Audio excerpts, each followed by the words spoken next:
position. It is a principal position in terms of war. I'm not talking about whether I am positioning myself politically or strategically in terms of the values that Russia holds. I think that both Russia and Ukraine are both thugs. I don't support either of them. But in terms of war and who has the right and who not, I do position with Russia. I don't need them to be retarded position. Yeah, but I mean, it doesn't matter. There's two reasons why it's completely insane. First, it's just wrong. Secondly, given the trade that Iran and Russia has with one another, I just don't see how you could possibly side with Russia, because they've spent billions of dollars because buying you're looking drones at it from from an alliance and strategic position perspective, which is not the position that I'm taking. But it's I'm about happy. being consistent. No, yeah, well, but it's not about consistent in terms of what values they uphold or what is their strategic position. I am purely talking about the reasoning behind the war, and just for example, let me give you an absurd example, people that would be against the war of USA with Afghanistan, and I can take the side of Afghanistan and say, yeah, well, the US had no right to invade Afghanistan and do this and do that. That doesn't mean that I support the ideology inside of Afghanistan. It just means that I side on the side of Afghanistan in terms of the intervention that they suffered. That I don't believe that the US had the right to do that. For example, that is what I mean, Tom. It's not about aligning with the ideology of held by that specific country or territory.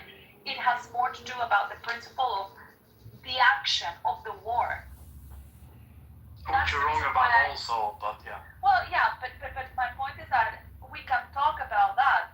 Now, if you want, we can talk about the ideology and the whole belief system and whatever, which I might agree with you. I mean, they're thoughts, but it is not what I am referring to. And I'm just explaining this so that you can where my positioning is. What's the point of this? And where not. What's the point of the conversation again? Hello? There is no point. I've talked to this before. It's like bashing your head against a wall talking to Isa on this subject. Hello? I'll mute. Oh, he wanted to protect his head this time, Isa. He didn't want to bang his head into the wall because he disagrees with your opinions. It's very kind of him. That's a fair position to take. I'm not going to oblige him. So, Mixed, what do you think is smarter, the head or the heart? The brain or the heart? Which one is more intelligent? Hearts don't have a lot of intelligence. Really? I heard it said that the brain is so stupid it talks, but the heart is so smart it remains silent. What's so dumb about talking? Meaning that the heart is the inner intuition, and basically you are the sky and everything else is just the weather. So all this noise, all this friction, all this, bickering and loquacious argumentation like Isa and Tam, it's just having a tin can and a ball inside and just banging it about, right? But the heart... I suppose it depends on how you use the capacity for speech. Got it.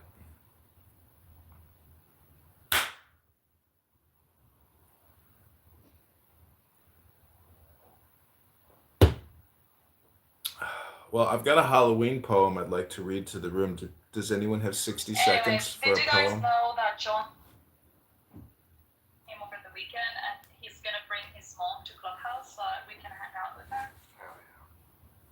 That's right. Jeannie Marie Kitover. She brought this... Your dog's saying her dogs. Well, she brought this candidate into the world, and we are driving to Springfield together to drop off my petition packet for U.S. Congress. My mom is also name changed. I've been reading a lot of philosophy books so I can appropriately deal with my mother when I meet her again. She'll be here in 5 hours. Tonight. How long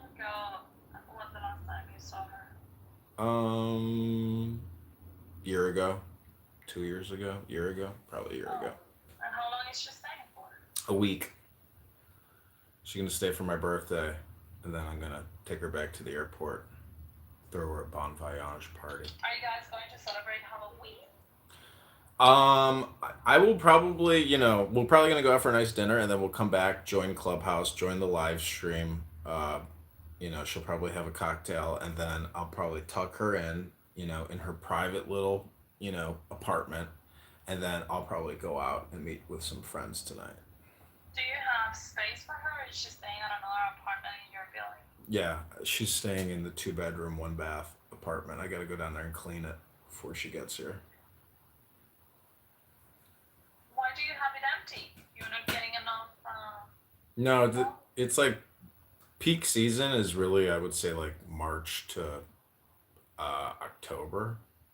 You know, and I have the So you price. just Airbnb it, not like long term? Yeah, I just Airbnb this one, but I have the price really high to like discriminate. That's good. Yeah, no You more, should no more discriminate. dogs. Yeah, if you can't afford it because it's too expensive, well, then sorry. Like people do message you and say, "Can you lower the price?" Nope. Sorry. Yeah, otherwise you end up there with bugs. Yeah, I and literally the last guy that stayed in the basement studio on Airbnb, he trashed the place, destroyed it. $5,000 worth of damage. I got to do all these submittals to Airbnb. He totally What the trashed it. hell? What was he doing there? Just Selling drugs or getting no, drunk just a or what? depressed autistic retard with a dog who apparently doesn't take care of his dog. Used the mattress as its bed, as its bathroom. He slept in pit dog piss. The whole place reeked. I cleaned it as best I could, but there was still a permanent odor, so I had to throw out all the carpeting. I'm gonna have to paint the whole place, redo the flooring, get a new mattress, new sheets, new everything, and to like get rid of his odor with his dog. He was there for 3 months. I don't think he even showered. Is that? Oh, but that's not where you're going to put your home. No, no, no. She's in a different unit. Wow, that sounds disgusting. How did you get rid of him? He left. I raised the price. I raised the price, and he didn't want to keep paying me an exorbitant amount of money to live in his own filth. But that's the way it is. But next time I'm not going to allow somebody with a dog to ever stay. I removed the ability. Well, I removed the setting, to allow dogs. But people can still check in with a pet and claim it's their emotional support animal, and you know. But I'm just going to deny them entry. Like when they check in, you need to show me your driver's license and confirmation number.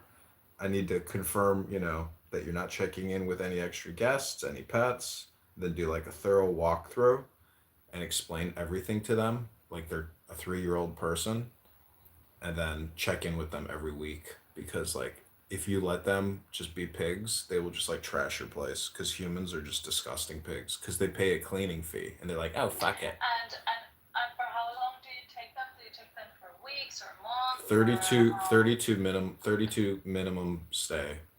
So in Chicago, you have to have a certificate if you want to do short-term rentals on Airbnb. If you don't, you can do the 32 plus day stay. 32 plus day.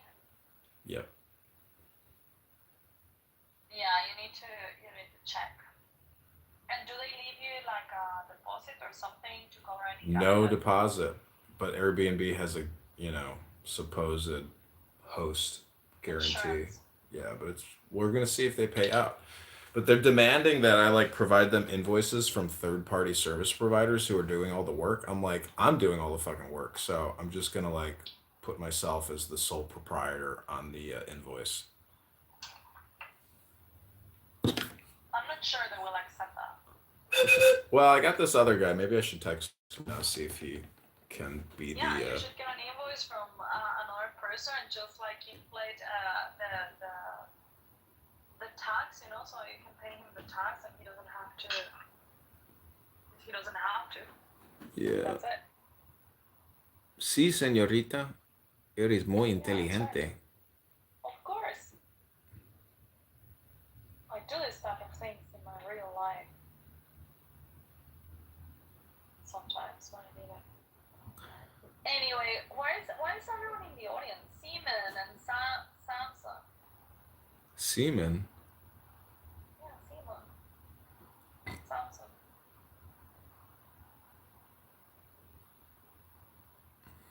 So everyone's being quiet. People are just relaxed. Yeah, I guess.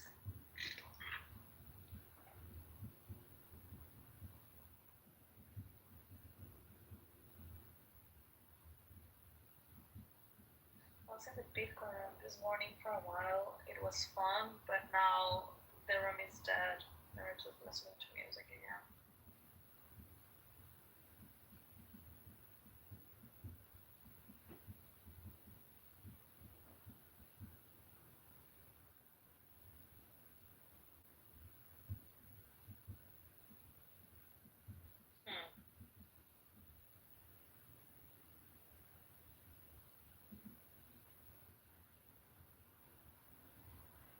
Are you still doing? Samson, Are you still doing marketing? everyone. Are you still doing I marketing? never have done marketing. Well, advertising sales. No, I've never done advertising sales. I thought you were working with the I soccer work group. No, I work in technology. A technology that enables advertising. Well, duh. I That's have what I'm never saying. sold. Yeah, but I never have sold advertising. I have never been in marketing. All right. Are you Well. still doing sports technology, business development, virtual advertising strategy? Wow. Wow. Wow. Yeah, I mean sports technology. I'm not even advertising. The technology I'm doing advertising, but I have no fucking clue on how to sell that advertising. Got it. I sell the tech. Got it. Yeah, that's all I understand about. Yes, I have a criticism of your LinkedIn picture. Oh my god, you're on my LinkedIn. Yeah. Do I have you on my LinkedIn? Yes. Let me check. What is the criticism of my LinkedIn? I want to change it. It's a very small criticism. What is the small criticism? Let me know when you're working on it. Who are you on my LinkedIn? I don't know how to find you. That's okay. Oh my god. No, just come up with some Paris, the Paul. I'm ready. Tell me, what's your criticism? Do you have your picture up? Yeah. See your picture? Yeah. Okay, your picture's in black and white, and your crow's peak is at the very top. So you look like a monster. My clothes fit. Happy Halloween. The little point on your hair. Oh yeah. So it looks really pronounced being in black and white and at the very top. Mm-hmm. So you just need to edit that either a little to the top or a little to the bottom. Okay, I see what you mean. Do you know what the monsters are? No. It's the Halloween show. It's the television show. Oh, okay, yeah. Okay, let me show them what you're talking about. I'm gonna VTR it. I would say the monsters are the store brand Addams Family. That's because I have a very. Let me show them what you're talking about.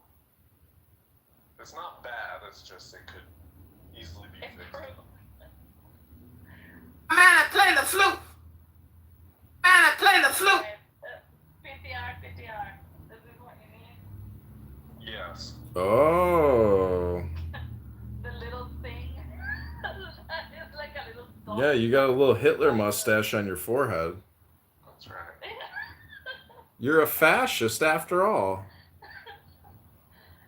You would have joined the fascist party, I'm sure, and been like, a leader within the organization. Okay, I need to figure out how to do that because LinkedIn has a weird way of like So wait, you're gonna line your forehead because Q told you to? Are you serious? Just get a good photo and do it in color.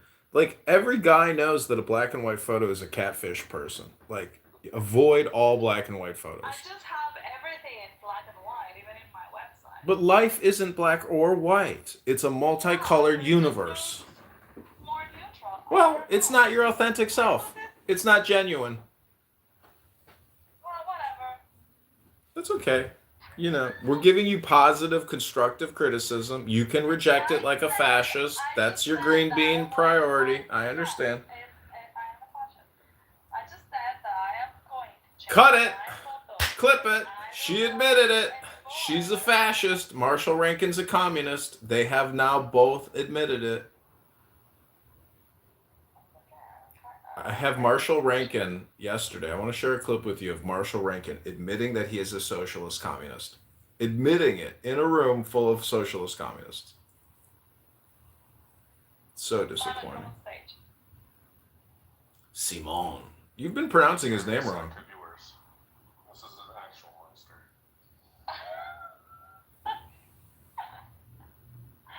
Okay, I get it.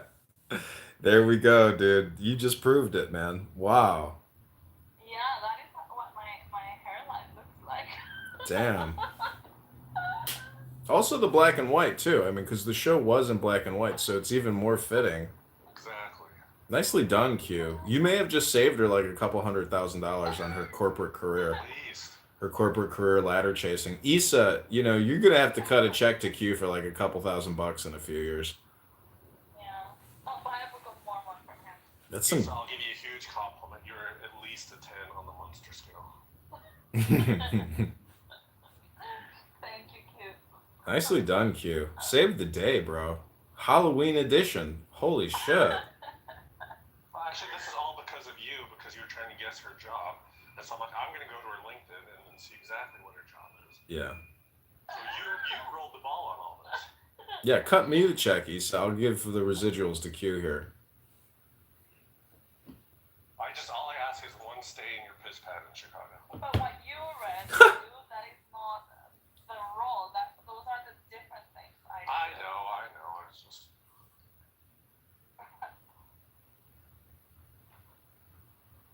Okay, you must.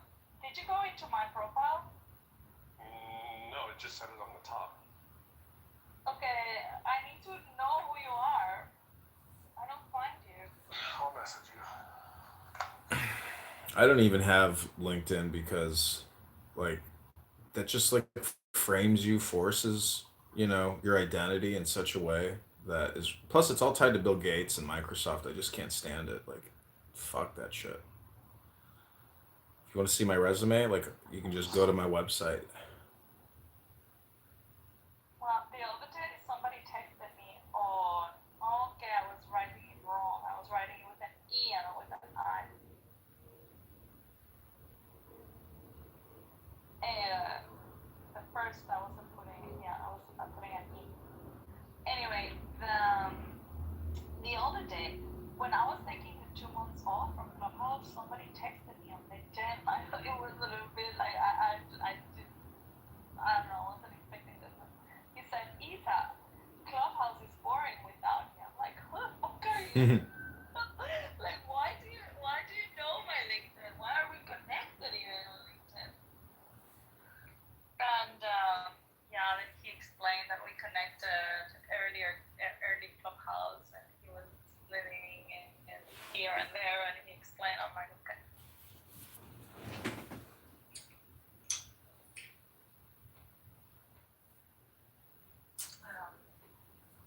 But I mean, I do remember his name, but I didn't remember we were connected, and I don't remember our private conversations. So it was a little bit like, oh shit, Clubhouse people are on my LinkedIn, and I wasn't expecting that. But he's a nice guy. I do remember his photo. Just freaked me out. And then also someone texted another person from Clubhouse texted me for my birthday. I'm like, oh my god, like I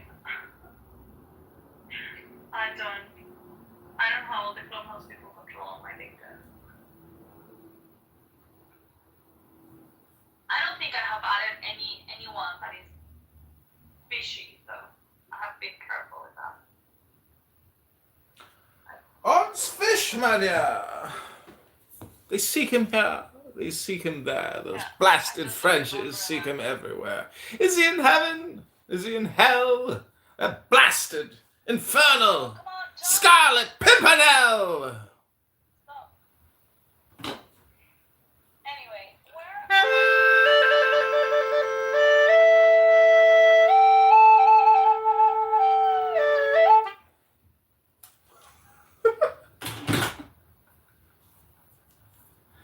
Take a breath, Isa. It's called meditation. You're supposed to relax, breathe.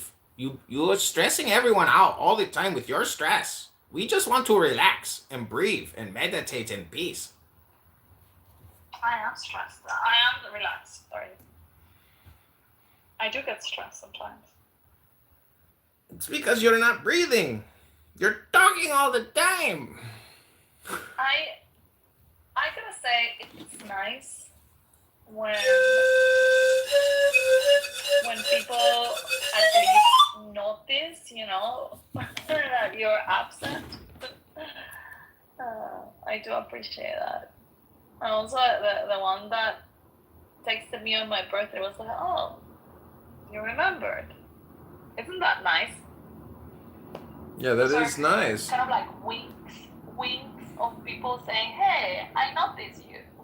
It's validating. I see you. Yeah, that's nice. But see, that's just dopamine. There's no real action, movement, change, financial, profit. It's just dopamine. So. Yeah, but dopamine is important a lot of the time. Yeah, but John, there's otherwise, good why do we have a dopamine, network? bad. Because the thing is, what you want to achieve is a very high flow state. And that means being in the moment now, moment to moment, accomplishing and achieving and doing and acting and motion, not just words, but movement, real physics. So that's the problem with these artificial dopamine portals like LinkedIn, X, etc. I mean, all communication is hypnosis. To me, those are important. I mean, anything. One of the networks that I care the most and the ones that I nourish the most is LinkedIn. Mm-hmm. Well, I'm not saying that, it's not going to be a, successful thing on you. It's just a question of awareness and, am I wasting time looking at this fucking app on my phone for 3 hours a week? I can bet, I can assure you that my time invested on LinkedIn is much more valuable than the time that you invest recording Clubhouse rooms and streaming them on YouTube. Well, I'm here to be a consultant to you. I mean, what I do is not professional. What you do is professional. I'm just trying to give you a devil's advocate approach to time management. That's all I'm saying. That's fine. Let me count this. I got 1, 2, 3, 4, 5, 6, 7, 8, 9, 10, 11, 12, 15, 16, 17, 21 accounts of you on Instagram waiting for for acceptance. Do you think that your time is better spent than mine? You have 21 accounts on Instagram, and probably you have not added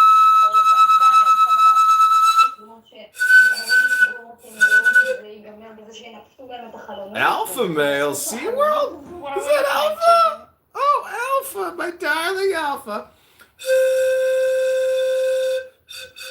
See, Issa, I read a lot of books on YouTube. Yes. Hey, Daniel. Books on YouTube. Yeah, I read books on YouTube. I chant books into my cell phone, hoping that I'm becoming more intelligent doing it, even though in the process, I look like a fool. Explain to me 21 accounts on Instagram. Explain to me 2,100 hours on Clown House. Ooh. You have done Burn!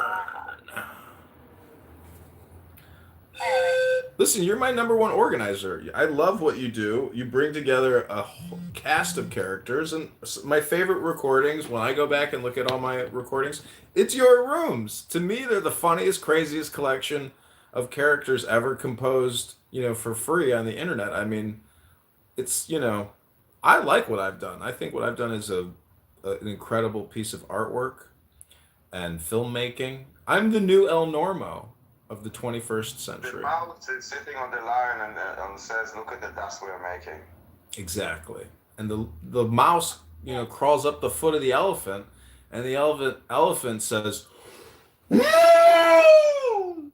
That's my elephant Do you impersonation. know, Daniel, he is going to bring his mom over on Clubhouse for the weekend. I'm gonna film. I've already got this new burner phone set up for her, so she has her own account, and I'm gonna make a documentary film about my mother. Her name is Jeannie Marie. It's gonna be called. What? For Pepe or what? For who? I do have a lot of Pepe recordings, and I can't stand Pepe. I think he is like a mouse rat retard. But Who's your favorite on Clubhouse? it's not. I have no favorite. Hold on. Let's start with this. Who's your favorite in Jewish Clubhouse? Let me think here.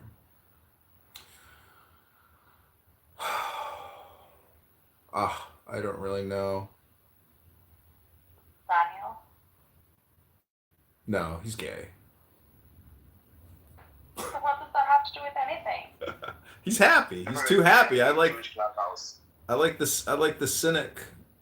I'm just making a joke, bad joke, but I have no favorites, Issa. It's really the melange, the spice melange, or the cornucopia, the milieu. It's everybody. It's like all the food in your mouth at once is what I really like. We're going to organize some potty awards. You could help us, I think. Some what? Potty award. All right. Well, let's do the award show. Today's a big day. Halloween is, the culmination of, the harvest, and it should be a big day on Clown House. We're 2 hours into my YouTube live stream this morning. Oh wow. What else have you recorded so far? The big corners? Well, I've been, I have 2 recording studios now. My Is other. Amir holding a room today? Actually, what are you doing with the Amir's recordings? I think that those can be useful, actually. I just So tagged the I can FBI, scan Dan them everywhere. Bongino.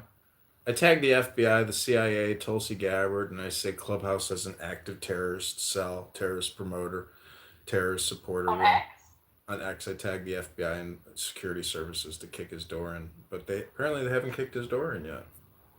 Yeah, because these people are not really paying attention to this kind of things. Imagine the amount of tagging that they get.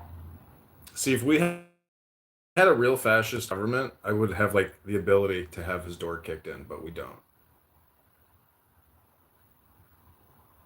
Yeah, but these guys are truly calling for violence. Oh, I know.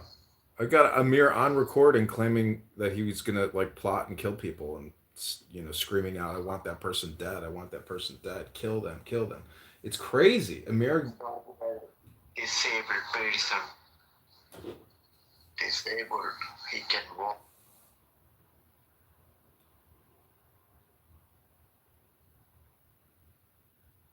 Krishna. Yeah.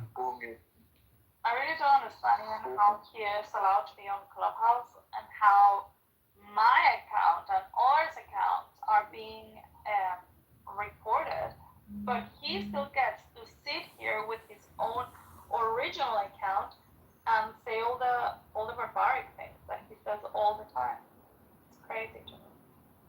The same with Prince, although Prince gets clipped more often, I think. Well, you have to look at this as how you're spending your time, because I've had 50 accounts get clipped, which is insane, and the fact that it's primarily 2 to 3 people that are probably responsible for getting all those accounts clipped, And so the neurotic behavior on the other end of the reporter, those individuals who can't stand my presence, like, it's a huge joke because like I have the ability to sit here and just keep doing this, and other people have to, survive while reporting me. So it's like, it really comes down to time management, awareness, your priorities, and your communication, because the people that report me are people who really have low IQ communication. So that's why they report me, because low IQ equals low EQ, emotional intelligence. And, I am that individual who can be very upsetting to individuals who are challenged by me, the candidate.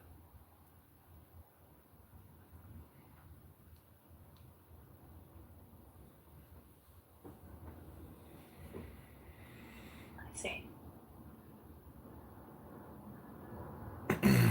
But I will say, in the face of, huge loss, having an account with thousands and thousands of subscribers, or YouTube accounts with, thousands of videos, and, having all your work destroyed, it's nice when it stops, but in the moment, you just have to live to let go.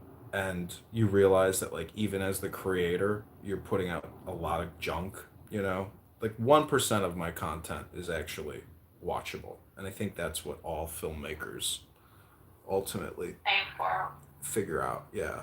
Because it's like the attention span of your users is so short.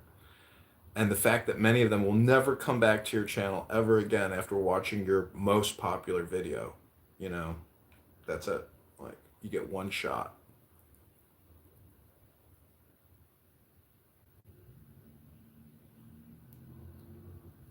Well, I don't celebrate Halloween. I'm gonna use this weekend to catch up on stuff that I need to do. Where's my website? Maybe producing an AI photo that is better than the one I have.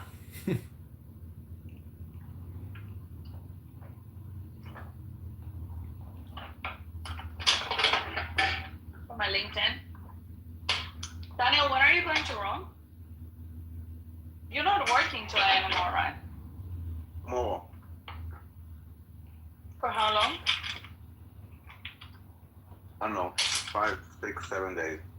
Oh, I'm so jealous. You should take me with you. And considering also to go to Like, not Yes. meet them just because they're some weirdos. Just don't invite those guys. Exactly.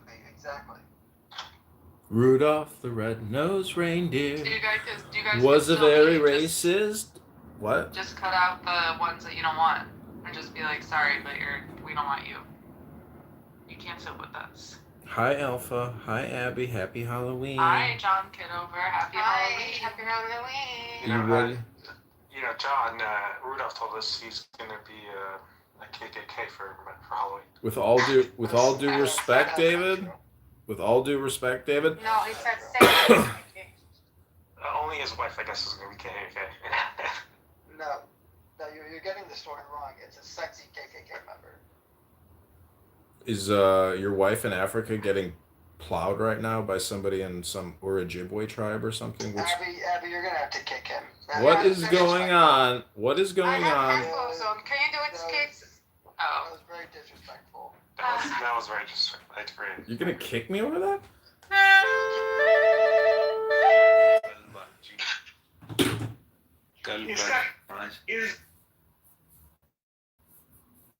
And this impacts rural towns more than anyone. Alright, let's get it in. Go ahead with you. You ready?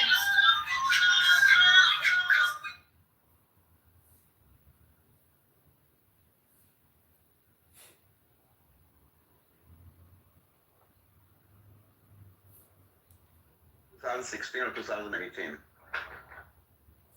Well, I just got kicked out of Abby's room with Keegan. They really are a little neo-Nazi cell, aren't they? Why? They're racist over there. Abby, Alpha, Keegan, Alpha, which Alpha? Our Alpha? Alpha SeaWorld, Abby's girlfriend here. Okay, yeah. Jeez, they are so racist. Well, I don't know. They say that I am the Nazi one. But I Yeah, that's got true. them all blocked. You should go in there, unblock Abby them. gave me a huge compliment the other day. She called me what was it, Daniel? Peace. No, what was it? Peace. I don't remember. Piece of a whore? No. I don't know. I don't remember what the exact What are you talking about? insult was. Abby. The Turk. The young Turk, the fatty in the grocery store. Well, she claims she's Jewish. So Daniel, let me ask you a question. If you were forced to listen to everything you ever said on this app, you know, and like let's say it was like, 60 days of audio or 30 days of audio, however many hours you've spent talking, how much would it cost you to have to sit down and listen to everything you've ever said? How much would somebody have to pay you to go back and sit there and listen to everything you've ever said? Would it be possible for you? Well, a lot, because from the time, Yeah. I know all that shit. Yeah. But you do listen. But would you be willing to sit down and listen to yourself? Depends on, like, on the mind, like, All the yelling included. I just think there would be enough money for me to sit down and listen to myself. I think I would cringe so much.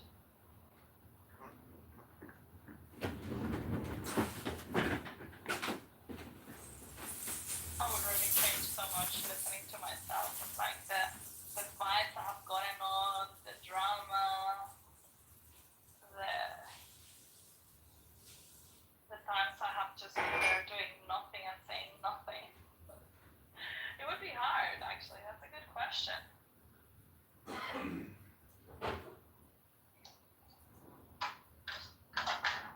Well, for Q, it would be easy because he has barely ever talked. Hello.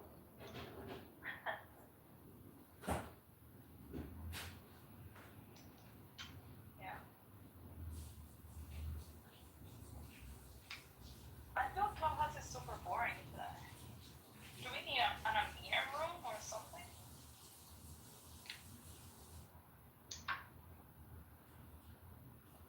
Do you think that Clubhouse, Amir went away from Clubhouse?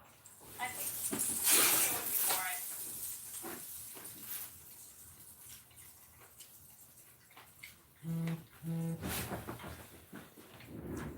I think you can learn a lot from Clubhouse, but you definitely have to have some type of goal, purpose of being here, and some type of like cutoff date to where you realize having the same conversation daily is neurotic and pointless and stupid.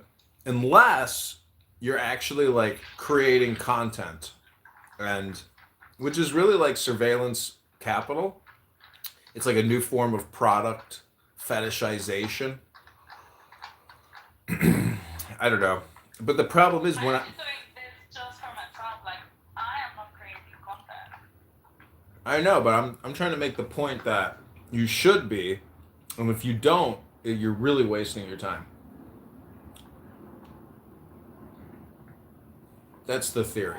Probably right.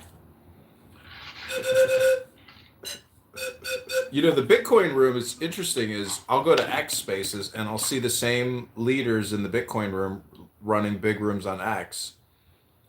The same people as here? Yeah, yeah. Only Mars and maybe John, but No, British what Hodl. John does, yeah, but what they do on X is different than what they do on Bitcoin, on Clubhouse, sorry. Really? Yeah, I guess so. I mean, they stay there. I don't know. They sit here during the day and just let the room run while a lot of them work or trade. It's like a trader's den. People just looking at the market, listening to the stupid conversations on here. John Fakori and other people talking their stupid shit. That's what I don't like about, these casual conversations is they're so stupid and such a waste of time that as somebody who records a lot of it, I have no desire to listen to it anymore. This may sound vain and egotistical, but I prefer the sound of my own voice to the voices of stupid people on here. Yeah, I guess. Because Like, I don't hear some. I mean, like most of the times because I'm trying to avoid doing stuff that I actually need to do in real life. Yeah. Like for example, I've been avoiding to do admin over the past 2 weeks, and I just find that I come to Clubhouse so I can forget about it, and really I'm just avoiding it. But it's not getting solved; it's just getting worse. yeah, well, that's like picking at a scab or picking at your zits and thinking that it's going to improve the situation. No, a warm compress is needed.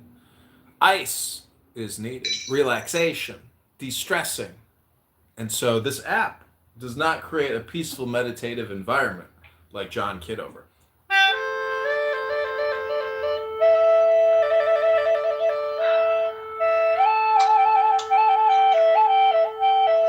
were you kicked out of that room?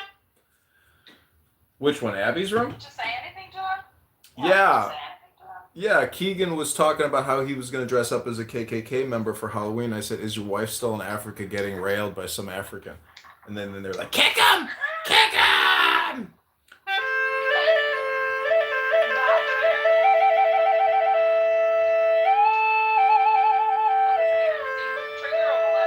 Trigger warning. It's funny because people pretend they like love me and then they hate me because like that's their type of personality where they're just, crazy people on here wasting all their time. That's life. That's true. I think I have the people, probably all the people in that room blocked by now. It's very smart. I like the way you do business, Issa. How is the way I do business, John?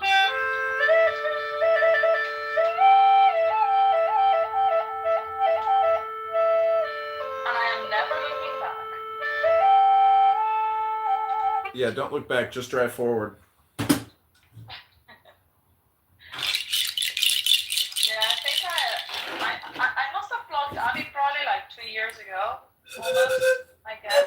Once like at the beginning of last year.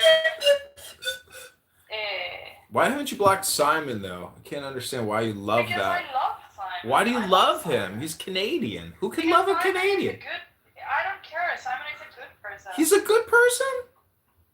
He's a very good person. He's a good friend as well. All right, if you say so. Yeah. I blocked Keegan recently.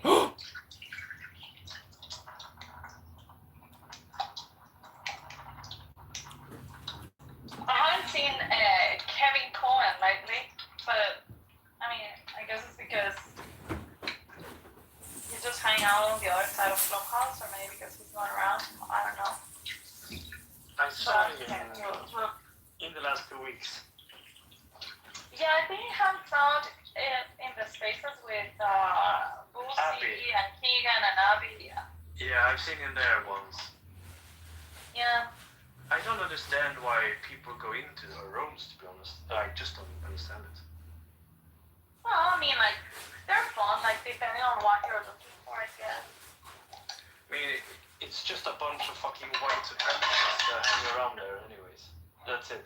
Egan, this fucking Is we can transcend any position we may have with each other because we like each other, right? obviously.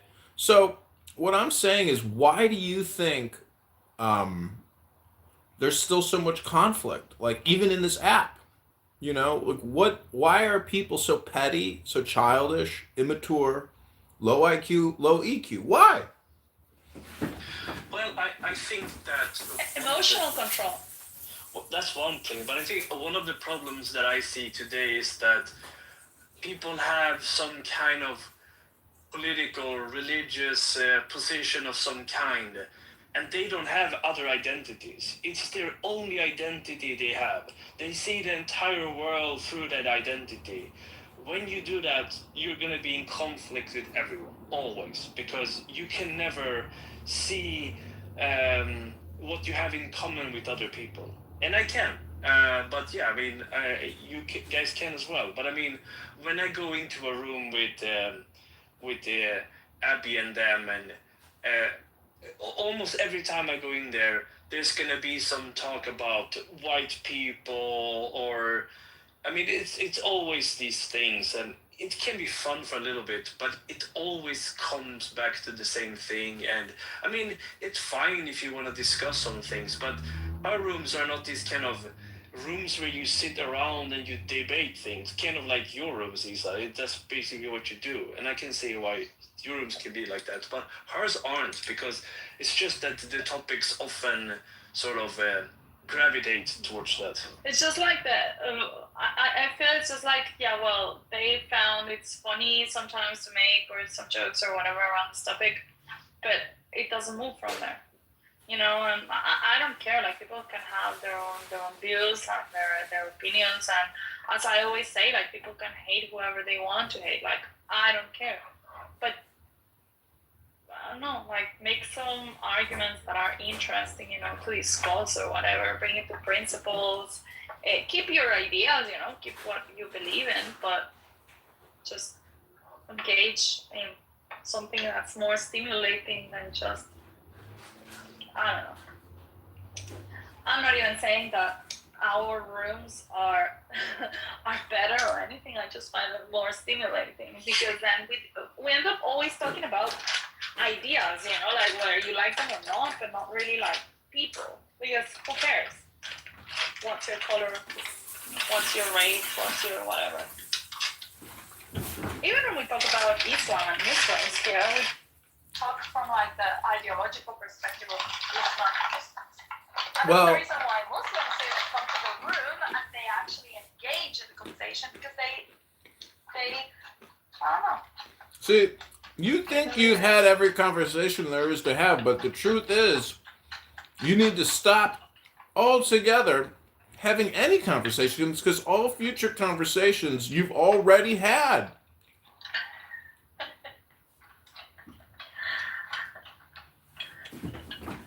All future communications is hypnosis. It's future hypnosis. You know what I learned the other day, actually, Q? That the Bible is also hypnosis. Scripture is hypnosis. And it is like very subtle hypnosis. It is. Were you in that room when we were reading Daniel 9, 24, 27? No, but this kind of sounds like a Simon take. No. Actually, no. It was Lou who brought it up, and I read it in the Catholic Bible, in the Orthodox Bible, in the Protestant Bible, and then I compared it to the Tanakh, and it was a complete. I mean, like 40% different, which is very relevant, you know. And then we were even realizing, or I was realizing, you know, it's like, well, the way that the Bible uses the capital letters to refer to God, in many of the cases, the Tanakh, which is, I mean, I have the English version, the Art Scroll, and it does use as well capital letters when it refers to God. However, in not always they agree on what they're calling God and what not. And I found that a little bit confusing and disturbing, because it's like, so we are being, in a way, influenced in believing that some of these things are referring to God when they aren't in the original texts. It was very mind-blowing to me. And just even the use of capital letters, it's already propaganda. All the scripture is doing, and all of these sacred texts are doing, are trying to get you to wake up to the truth, which is each one of us is the statement, I am. You are an extension of the universe, literally hundreds of millions of years. What says that? And I agree with it.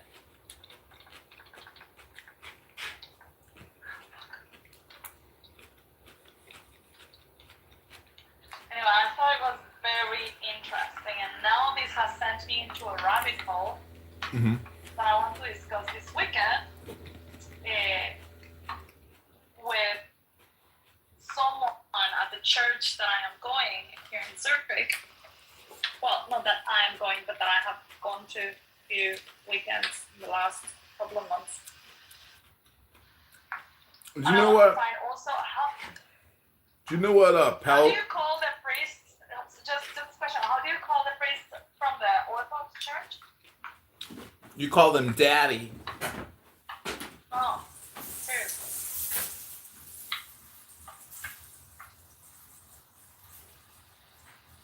Well, whatever. I want to bring these questions to them, so I want to understand.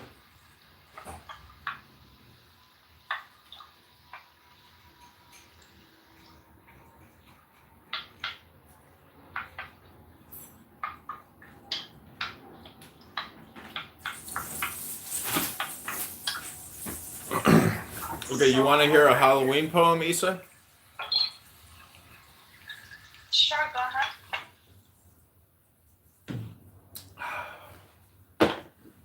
Okay, this is called the Hymn to Apollo. This is a meditation.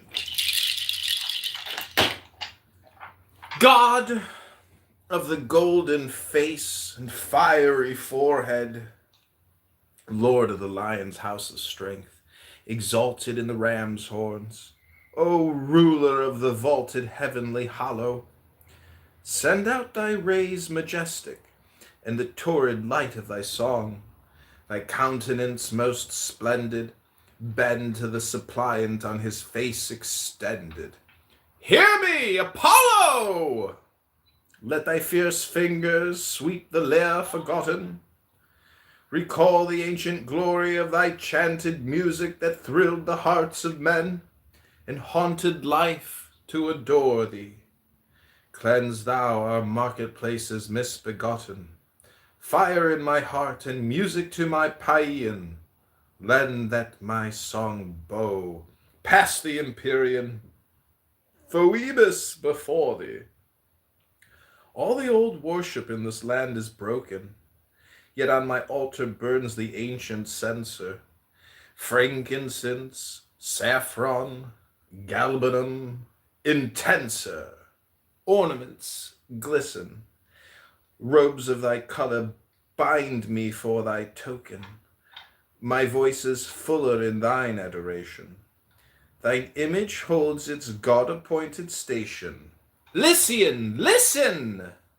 My prayers are more eloquent than olden chants, long since grown numb on the soft, forgetful airs. My lips are loud to herald thee, my prayers keener to follow. I do aspire, as thy long sunbeam slants upon my crown. I do aspire to thee as no man yet. I am in ecstasy. Hear me, Apollo!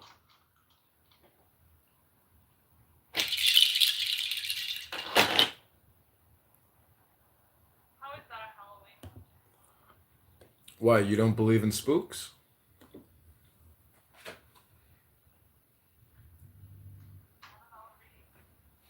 Have you guys read or watched that video where the guys are going with a Tesla in a cemetery? And they see like the screen of the Tesla can see the people or can see people that are not there. Have you guys watched that? Mm-mm. So these are guys driving a Tesla through a cemetery, and you know the screen that you have in the Tesla? Man, Issa, you're so gullible. Can't you take a fucking joke? come on, Issa. They're just doing video. They're filmmakers putting out a video to trick you. I don't know, but I want to. I don't know. Come on. I don't believe in no ghosts. You're being annoying now. Well, you haven't seen Ghostbusters? Yeah. Rick. I hated that our conversation was interrupted the other day. Because I felt like we were getting somewhere, or at least I was trying to get somewhere. And I don't know if you were following, but Yeah, I talked to Simon a little bit after he was telling me a little bit more about it, but I still didn't fully understand both sides. well, I guess that what I was trying to get is, hello, can you talk to me? Yeah. Okay, sorry, it's just that I run out of battery from one of the years, and I just wanted to see which one. So, Well, they dressed really slutty. I was actually like, it was very distasteful, in my opinion. I was kind of Welcome back, I was John kind of like, Kitover. I'm back. Kitover. So, Abby, I hate to interrupt your fascinating conversation with Mr. Rudolph, but good news. My mother's coming to town. She's flying in. She'll be here in 5 hours, and I'm going to bring her live on Clown House. She wants to join us on Clown. Every morning, she wants to drink coffee, smoke weed, and yell at you all like me. I'm going to record her and put her live on YouTube, and she's going to be the next big new thing on Clown House. Can't wait. What's your mom's name? Jeannie. Hi, Miss Jeannie. how old is Jeannie? Jeannie is approaching. Let's see here. 56. So 44 plus 25, 16. Yeah, she's going to be 70 in December. Oh my goodness. Wait, hold on. Alpha, would you go on a date with Congressman? Because I think that'd be a good match. Oh, well, I am currently spoken for, so. Oh, okay. Well, currently, but in the future, if you weren't spoken for. Mm-hmm. Well, listen, I'm dating right now a 24-year-old nurse. She's biracial. She's not a liberal. She's a hardcore leftist. And she calls me her lover. So Wow, that's cute. I've got some love in my life again. That's right. Cupid flew by and shot us with an arrow and said, "Thou shalt transcend thy political positions for the sake of love." That's so cute. Love.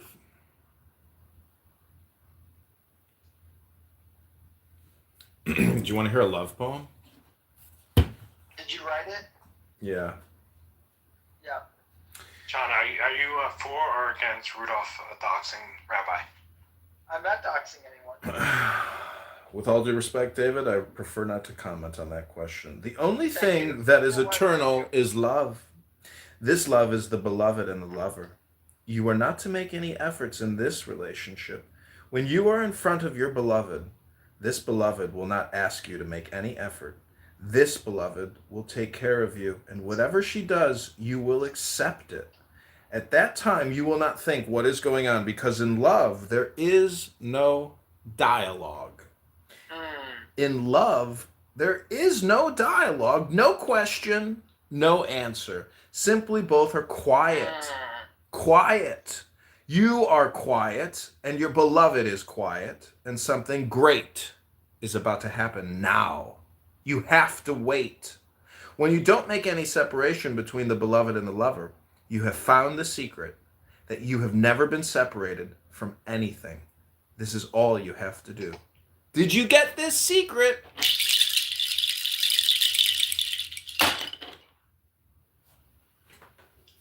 Rabbi, while you're reading things, could you read another thing for us? My name is John. Rabbi McDickerson, the shawarma goat milking motherfucker, is not here, aka Randy. You're gonna be no, but can you be Rabbi for us? Like, cause Sorry, Rudolph. Listen, Red Nose, my name is John, candidate Kitover. You may address me as candidate Oh, Rudolph, I got a great clip for you. I have Marshall Rankin yesterday admitting that he is a communist and a socialist to a room full of communist socialists. Holy shit. Okay, I actually didn't want to listen to this. Go ahead. Yeah. Yeah, this one's fucking crazy. I'm sitting there doing yoga. Rankin is running his mouth. And I'm like, oh, I got to clip this one. This motherfucker's got to get clipped on this one. Couldn't believe it. He is such a fucking F word. A total F word. A friend? No. Like a bundle of sticks. You use fragile? Listen. They call me social. A bundle of sticks is a faggot. Yeah, well, just because you control the music production. That's worth it.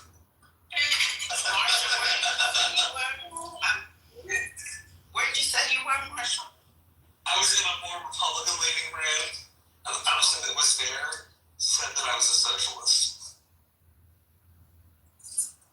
Because I hang out in these rooms with all of these wonderful people.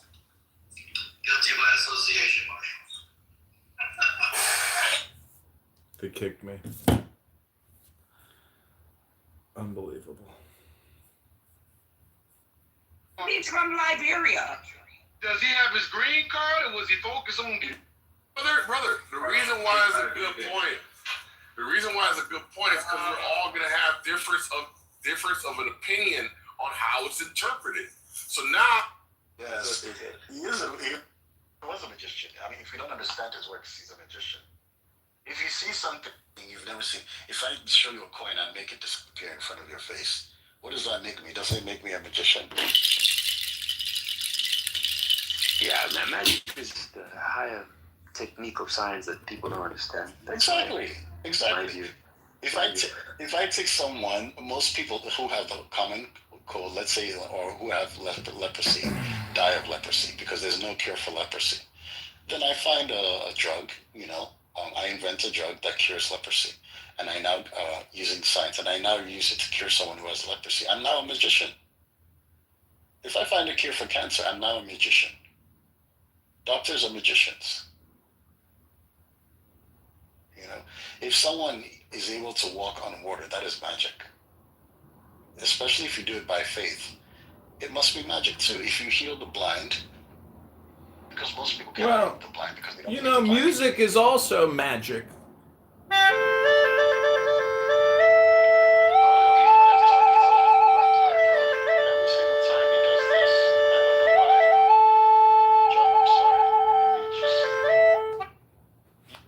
You have interesting things to say, but you always have to do the other room. Well, music is magic. I'm not gonna kick you out. I'm down. Because people abuse it, and I don't like abusing my mouth badge. Well, you're a fascist for Allah. You're a fascist censor. That's all you are. You're nothing special. No, I'm not trying to censor you, brother. I just when you are in a... Well, brother, you're a speaker for Allah. Allah speaks with you, and you are carrying out His divine commandment by being a fascist censor green bean. That's your choice. You choose it. It's a you problem, sir. You're not a prophet. You're a troll. Look at your disgusting PTR. See, now other people have left the room. Oh, no. Shaka knows. Why do you need to argue with me? You can just join the conversation. Listen to That was me joining the conversation. You just don't like me joining the conversation the way I want to join the conversation. I don't know, man. I know you don't know. I know you don't know. Usually, thinking is rather self-centered. In our everyday life, our thinking is 99% self-centered. Why do I have suffering? Why do I have trouble? This kind of thinking is 99% of our thinking. For example, when we start to study science or read a difficult sutra, we very soon become sleepy or drowsy. But we are always wide awake and very much interested in our self-centered thinking. But if enlightenment comes first, before thinking, before practice, your thinking and your practice will not be self-centered. By enlightenment, I mean believing in nothing, believing in something which has no form or no color, which is ready to take form or color. This enlightenment is the immutable truth. It is on this original truth that our activity, our thinking, and our practice should be based. Original Buddhism. Walking, standing, sitting, and lying down are the 4 activities or ways of behavior in Buddhism. Zazen is not one of the 4 ways of behavior. Son of And a according to faggot! Dogen Zenji, the Soto school is not one of the many schools of Buddhism. The Chinese Soto school may be one of the many schools of Buddhism, but according to Dogen, his way was not one of the many schools. If this is so, you may ask why we put emphasis on the sitting posture, or why we put emphasis on having a teacher. The reason is because Zazen is not just one of the 4 ways of behavior. Zazen is a practice which contains innumerable activities. Zazen started even before Buddha and will continue forever. So this sitting posture cannot be compared to the other 4 activities. Usually people put emphasis on some particular position or on some particular understanding of Buddhism, and they think this is Buddhism. But we cannot compare our way with the practices people normally understand. Our teaching cannot be compared to other teachings of Buddhism. This is why we should have a teacher who does not attach to any particular understanding of Buddhism. The original teaching of Buddha includes all the various schools. As Buddhists, our traditional effort should be like Buddha's. We should not attach to any particular school or doctrine. But usually, if we have no teacher, and if we take pride in our own understanding, we will lose the original characteristic of Buddha's teaching, which includes all the various teachings. Because Buddha was the founder of the teaching, people tentatively called his teaching Buddhism. But actually, Buddhism is not some particular teaching. Buddhism is just truth, which includes various truths in it. Zazen practice is the practice which includes the various activities of life. So actually, we do not emphasize the sitting posture alone. How to sit is how to act. We study how to act by sitting, and this is the most basic activity for us. That is why we practice Zazen in this way. Even though we practice Zazen, we should not call ourselves a Zen school. We just practice Zazen, taking our example from Buddha. That is why we practice. Buddha taught us how to act through our practice. That is why we sit. To do something, to live in each moment, means to be the temporal activity of Buddha. To sit in this way is to be Buddha himself, to be as the historical Buddha was. The same thing applies to everything we do. Everything is Buddha's activity. So whatever you do, or even if you keep from doing something, Buddha is in that activity. Because people have no such understanding of Buddha, they think that what they do is the most important thing, without knowing who it is that is actually doing it. People think they are doing various things, but actually, Buddha is doing everything. Each one of us has his own name, but those names are the many names of one Buddha. Each one of us has many activities, but these activities are all Buddha's activities. Without knowing this, people put emphasis on some activity. When they put emphasis on Zazen, it is not true Zazen. It looks as if they are sitting in the same way as Buddha, but there is a big difference in their understanding of our practice. They understand this sitting posture as just one of the 4 basic postures of man, and they think, I now take this posture. But Zazen is all the postures, and each posture is Buddha's posture. This understanding is the right understanding of the Zazen posture. If you practice in this way, it is Buddhism. This is a very, very important point. So Dogen did not call himself a Soto teacher or a Soto disciple. He said, other people may call us the Soto school, but there is no reason for us to call ourselves Soto. You should not even use the name Soto. No school should consider itself a separate school. It should just be one tentative form of Buddhism. But as long as various schools do not accept this kind of understanding, as long as they continue calling themselves by their particular names, we must accept the tentative name of Soto. But I want to make this point clear. Actually, we are not the Soto school at all. We are just Buddhists. We are not even Zen Buddhists. We are just Buddhists. If we understand this point, we are truly Buddhists. Buddha's teaching is everywhere. Today it is raining. This is Buddha's teaching. People think their own way or their own religious understanding is Buddha's way without knowing what they are hearing or what they are doing or where they are.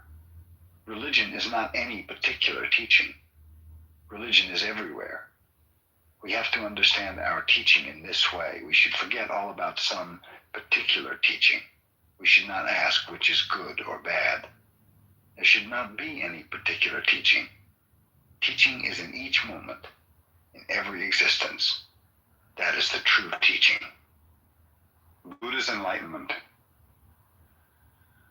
I'm very glad to be here on the day Buddha attained enlightenment under the Bo tree. When he attained enlightenment under the Bo tree, he said, "It is wonderful to see Buddha nature in everything and in each individual." What he meant was that when we practice Zazen, we have Buddha nature, and each of us is Buddha himself. By practice, he did not mean just to sit under the Bo tree or to sit in the cross-legged posture. It is true that this posture is the basic one or original way for us. But actually what Buddha meant was that mountains, trees, flowing water, flowers, and plants, everything as it is, everything is taking Buddha's activity, each thing in its own way. But the way each thing exists is not to be understood by itself in its own realm of consciousness. What we see or what we hear is just a part or a limited idea of what we actually are. But when we just are, each just existing in its own way, we are expressing Buddha himself. In other words, when we practice something such as Zazen, then there is Buddha's way or Buddha nature. When we ask what Buddha nature is, it vanishes. But when we just practice Zazen, we have full understanding of it. The only way to understand Buddha nature is just to practice Zazen, just to be here as we are. So what Buddha meant by Buddha nature was to be there as he was, beyond the realm of consciousness. Buddha nature is our original nature. We have it before we practice Zazen and before we acknowledge it in terms of consciousness. So in this sense, whatever we do, if you want to understand it, you cannot understand it.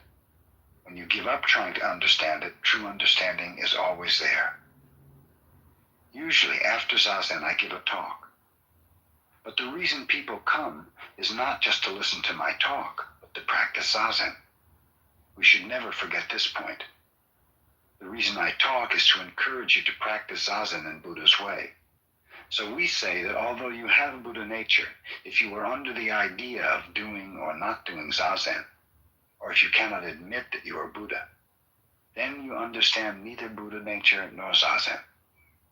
But when you practice Zazen in the same way as Buddha did, you will understand what our way is. We do not talk so much, but through our activity, we communicate with each other, intentionally or unintentionally. We should always be alert enough to communicate with or without words. If this point is lost, we will lose the most important point of Buddhism. Wherever we go, we should not lose this way of life. That is called being Buddha, or being the boss. Wherever you go, you should be the master of your surroundings. This means you should not lose your way. So this is called Buddha, because if you exist in this way always, you are Buddha himself. Without trying to be Buddha, you are Buddha. This is how we attain enlightenment. To attain enlightenment is to be always with Buddha. By repeating the same thing over and over, we will acquire this kind of understanding. But if you lose this point and take pride in your attainment or become discouraged because of your idealistic effort, your practice will confine you by a thick wall. We should not confine ourselves by a self-built wall. So when Zazen time comes, just to get up, to go and sit with your teacher, and to talk to him, and listen to him, and and then go home again. All these procedures are our practice. In this way, without any idea of attainment, you are always Buddha. This is true practice of Zazen. Then you may understand the true meaning of Buddha's first statement. See Buddha nature in various beings and in every one of us. Epilogue. Zen mind. Here in America, we cannot define Zen Buddhists the same way we do in Japan. American students are not priests and yet not completely laymen. I understand it this way. That you are not priests is an easy matter, but that you are not exactly laymen is more difficult. I think you are special people and want some special practice that is not exactly priest practice and not exactly layman's practice. You are on your way to discovering some appropriate way of life. I think that is our Zen community, our group. But we must also know what our undivided original way is and what Dogen's practice is. Dogen Zenji said that some may attain enlightenment and some may not. This is a point I am very much interested in. Although we all have the same fundamental practice which we carry out in the same way, some may attain enlightenment and some may not. It means that even if we have no experience of enlightenment, if we sit in the proper way with the right attitude and understanding of practice, then that is Zen. The main point is to practice seriously, and the important attitude is to understand and have confidence in big mind. We say big mind or small mind or Buddha mind or Zen mind, and these words mean something, you know, but something we cannot and should not try to understand in terms of experience. We talk about enlightenment experience, but it is not some experience we will have in terms of good or bad, time or space, past or future. It is experience or consciousness beyond those distinctions or feelings. So we should not ask, what is enlightenment experience? That kind of question means you do not know what Zen experience is. Enlightenment cannot be asked for in your ordinary way of thinking. When you are not involved in this way of thinking, you have some chance of understanding what Zen experience is. The big mind in which we must have confidence, not something which you can experience objectively. It is something which is always with you, always on your side. Your eyes are on your side, for you cannot see your eyes, and your eyes cannot see themselves. Eyes only see things outside, objective things. If you reflect on yourself, that self is not your true self anymore. You cannot project yourself as some objective thing to think about. The mind which is always on your side is not just your mind, it is universal mind. Always the same, not different from another's mind. It is Zen mind. It is big, big mind. This mind is whatever you see. Your true mind is always with whatever you see. Although you do not know your own mind, it is there. At the very moment you see something, it is there. This is very interesting. Your mind is always with the things you observe. So you see, this mind is at the same time everything. True mind is watching mind. You cannot say, this is myself, my small mind, or my limited mind, and that is big mind. That is limiting yourself, restricting your true mind, objectifying your mind. Bodhidharma said, in order to see a fish, you must watch the water. Actually, when you see water, you see the true fish. Before you see Buddha nature, you watch your mind. When you see the water, there is true nature. True nature is watching water. When you say, my zazen is very poor, here you have true nature, but foolishly you do not realize it. You ignore it on purpose. There is immense importance in the eye with which you watch your mind. That eye is not the big eye. It is the eye which is incessantly active, always swimming, always flying through the vast air with wings. By wings, I mean thought and activity. The vast sky is home. my home. There is no bird or air. When the fish swims, water and fish are the fish. There's nothing but fish. Do you understand? You cannot find Buddha nature by vivisection. Reality cannot be caught by thinking or feeling mind. Moment after moment, to watch your breathing, to watch your posture, is true nature. There's no secret beyond this point. Buddhists do not have any idea of material only, or mind only, or the products of our mind, or mind as an attribute of being. What we are always talking about is that mind and body, mind and material are always one. But if you listen carelessly, it sounds as if we are talking about some attribute of being, or about material or spiritual. That would be a version of it, maybe. But actually, we are pointing out mind, which is always on this side, which is true mind. Enlightenment experience is to figure out, to understand, to realize this mind, which is always with us, and which we cannot see. Do you understand? If you try to attain enlightenment as if you see a bright star in the sky, it will be beautiful, and you may think, this is enlightenment. That is not enlightenment. That understanding is literally heresy. Even though you do not know it, in that understanding you have the idea of material only. Dozens of your enlightenment experiences are like that. Some material only, some object of your mind, as if through good practice you have found that bright star. 160 million pounds of sugar. Can you imagine how much that is? Right now we're in Brazil, loading sugar bound for China. A total of 160 million pounds, or roughly 70,000 tons. Sugar is one of the most traded agricultural products in the world, with global trade volume exceeding 50 million tons annually. Major exporters include Brazil, India, and Thailand, while importers span nearly every region on the planet. In times of war, sugar's status can rise to that of a strategic material.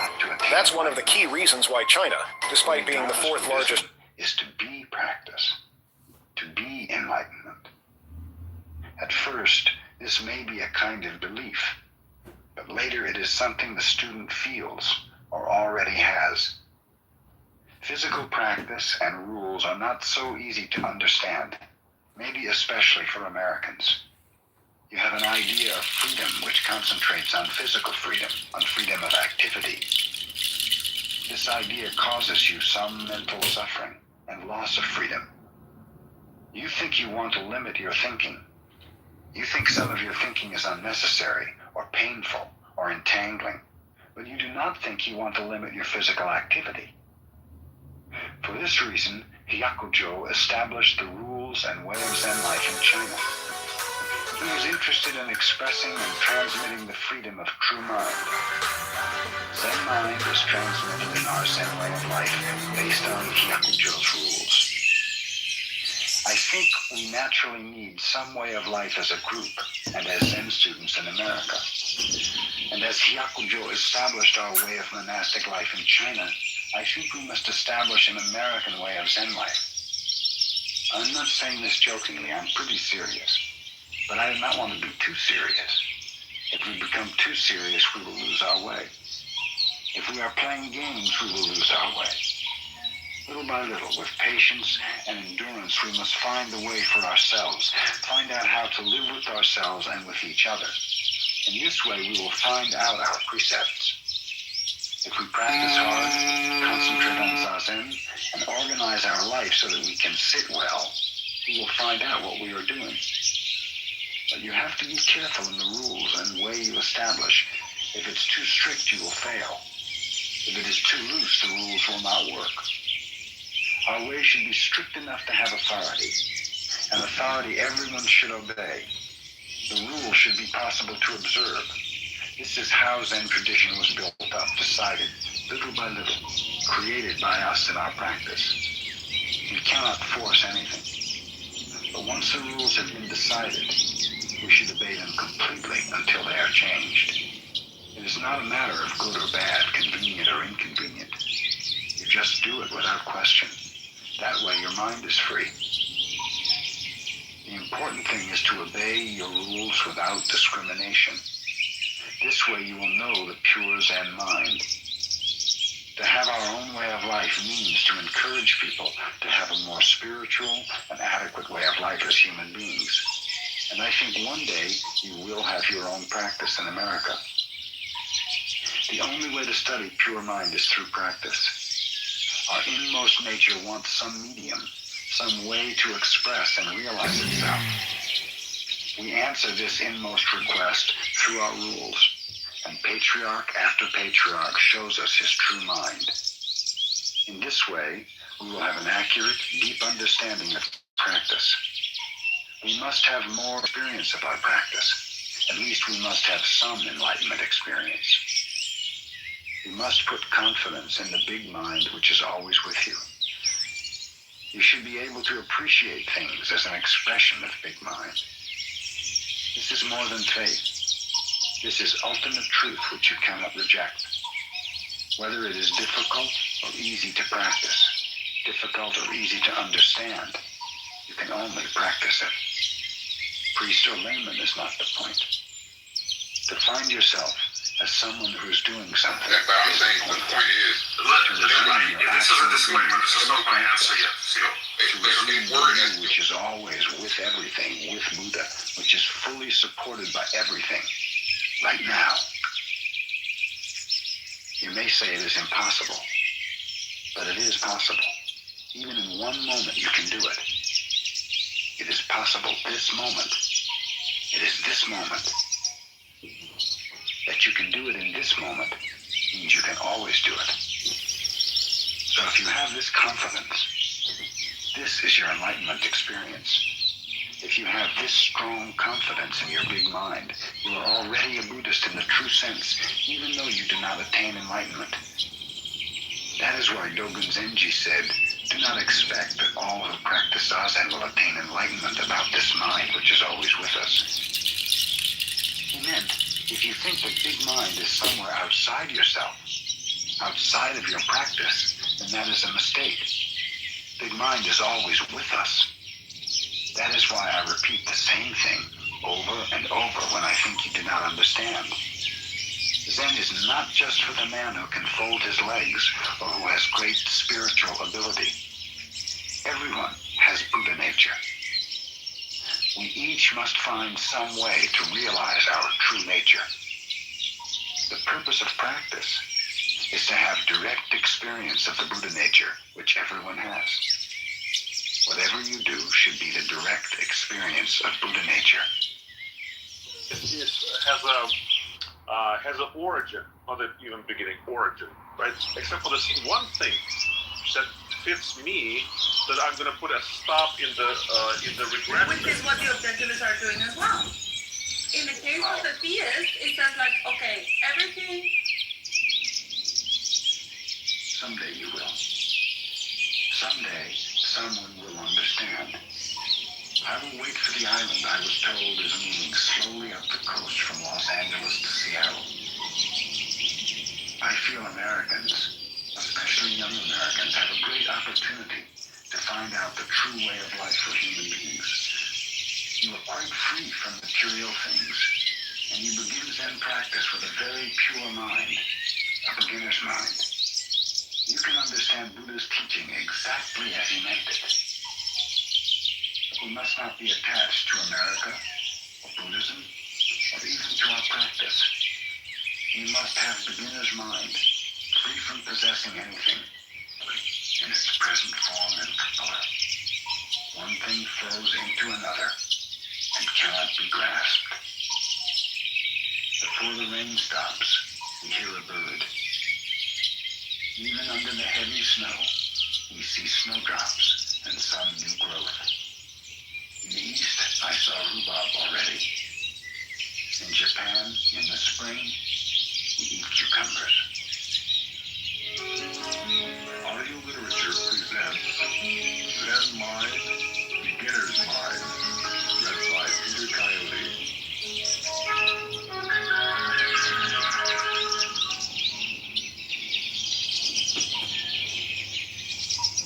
Beginner's mind. People say that practicing Zen is difficult, but there's a misunderstanding as to why. It's not difficult because it is hard to sit in the cross-legged position or to attain enlightenment. It is difficult because it is hard to keep our mind pure and our practice pure in its fundamental sense. The Zen school developed in many ways after it was established in China, but at the same time it became more and more impure. But I do not want to talk about Chinese Zen or the history of Zen. I'm interested in helping you keep your practice from becoming impure. In Japan we have the phrase shoshin, which means beginner's mind. The goal of practice is always to keep our beginner's mind. Suppose you recite the Prajnaparamita Sutra only once. It might be a very good recitation. But what would happen to you if you recited it twice, 3 times, 4 times, or more? You might easily lose your original attitude towards it. The same thing will happen in your other Zen practices. For a while, you will keep your beginner's mind. But if you continue to practice 1, 2, 3 years or more, although you may improve some, you're liable to lose the limitless meaning of original mind. For Zen students, the most important thing is not to be dualistic. Our original mind includes everything within itself. It is always rich and sufficient within itself. You should not lose your self-sufficient state of mind. This does not mean a closed mind, but actually an empty mind and a ready mind. If your mind is empty, it is always ready for anything. It is open to everything. In the beginner's mind, there are many possibilities. In the expert's mind, there are few. If you discriminate too much, you limit yourself. If you are too demanding or too greedy, your mind is not rich and self-sufficient. If we lose our original self-sufficient mind, we will lose all precepts. When your mind becomes demanding, when you long for something, you will end up violating your own precepts, not to tell lies, not to steal, not to kill, not to be immoral, and so forth. If you keep your original mind, precepts will keep themselves. In the beginner's mind, there is no thought, I have attained something. All self-centered thoughts limit our vast mind. When we have no thought of achievement, no thought of self, we are true beginners.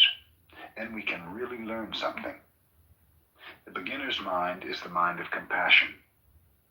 When our mind is compassionate, it is boundless. Dogen Zenji, the founder of our school, always emphasized how important it is to resume our boundless original mind. Then we are always true to ourselves, in sympathy with all beings, and can actually practice. So the most difficult thing is always to keep your beginner's mind. There's no need to have a deep understanding of Zen. Even though you read much Zen literature, you must read each sentence with a fresh mind. You should not say, I know what Zen is, or I have attained enlightenment. This is also the real secret of the arts. Always be a beginner. Be very, very careful about this point. If you start to practice Zazen, you will begin to appreciate your beginner's mind. It is the secret of Zen practice. Right practice. Posture. Now I would like to talk about our Zazen posture. When you sit in the full lotus position, your left foot is on your right thigh, and your right foot is on your left thigh. When we cross our legs like this, even though we have a right leg and a left leg, they have become one. The position expresses the oneness of duality, not two and not one. This is the most important teaching, not two and not one. Our body and mind are not two and not one. If you think your body and mind are two, that is wrong. If you think that they are one, that is also wrong. Our body and mind are both two and one. We usually think that if something is not one, it is more than one. If it is not singular, it is plural, but an actual experience. Our life is not only plural, but also singular. Each one of us is both dependent and independent. After some years, we will die. If we just think that it is the end of our life, this would be the wrong understanding. Look, I got respect for Eric, but I don't have to respect anybody's fucking God, bro. That's a fact. Yeah, Mike, you know what? Hey, Mike, like you do. And you know what Christians do? Hey, Mike, you don't respect that. And you know what God would say? God would respect you for being honest. That's right. Jesus would respect you for being honest. Christians wouldn't. That's the irony. Respect the theocracy. And Mike, that's the irony, fam. You're saying that Jesus would respect the theocracy.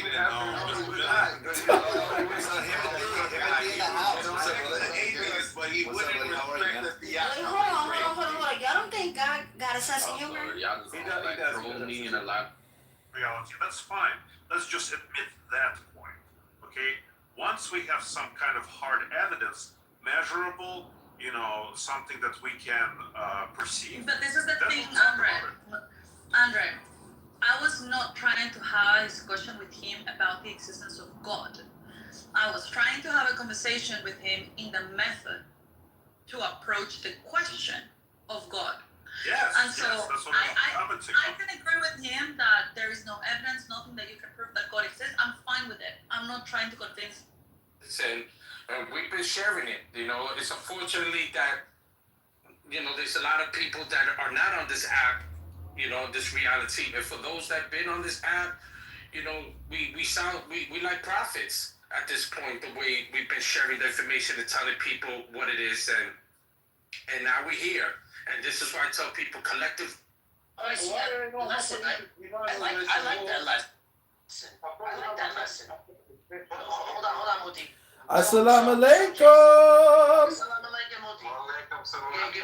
Give me 1 second.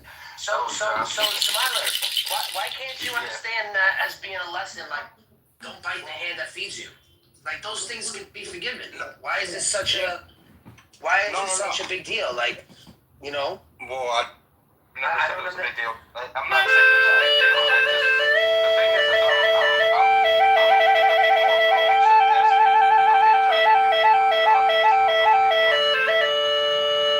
don't know why you invite everybody at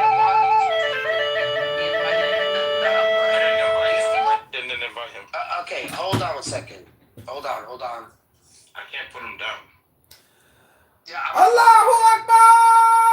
Allahu Akbar! Allahu Akbar! Allahu Akbar! Allahu Akbar! Allahu Akbar!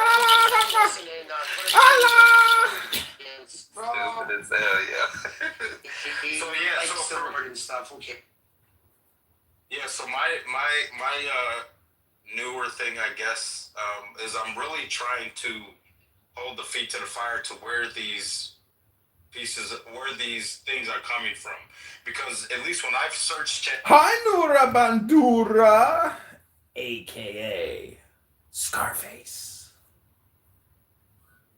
Welcome to the show, Bandura. Where is your dear Diego? Is he still held so fondly in your heart, even though he hath ghosted thee? He hasn't ghosted me. He has ghosted you. Where is your man? Oh man, my man, oh man, where are thee? Diego! There is no Diego. I love you! I do love him. I'm very sad that my face got cut open. I don't want him to look at a The scar purpose of face. these rules is not to make everyone the same, but to allow each to express his own self most freely. All right, well, this is a meditation room. Welcome. I hope you're prepared to do some work, because meditation isn't just free. Sometimes you got to work for it. Will it help my face get better? Because it hurts. It should. Okay. Allahu Akbar! Allah, Allah, Allah, Allah, Allah, Allah, Allah, Allah, Allahu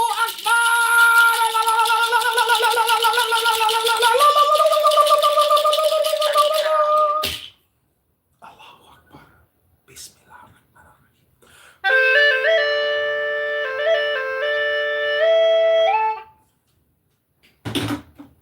Okay, we just got kicked from our room.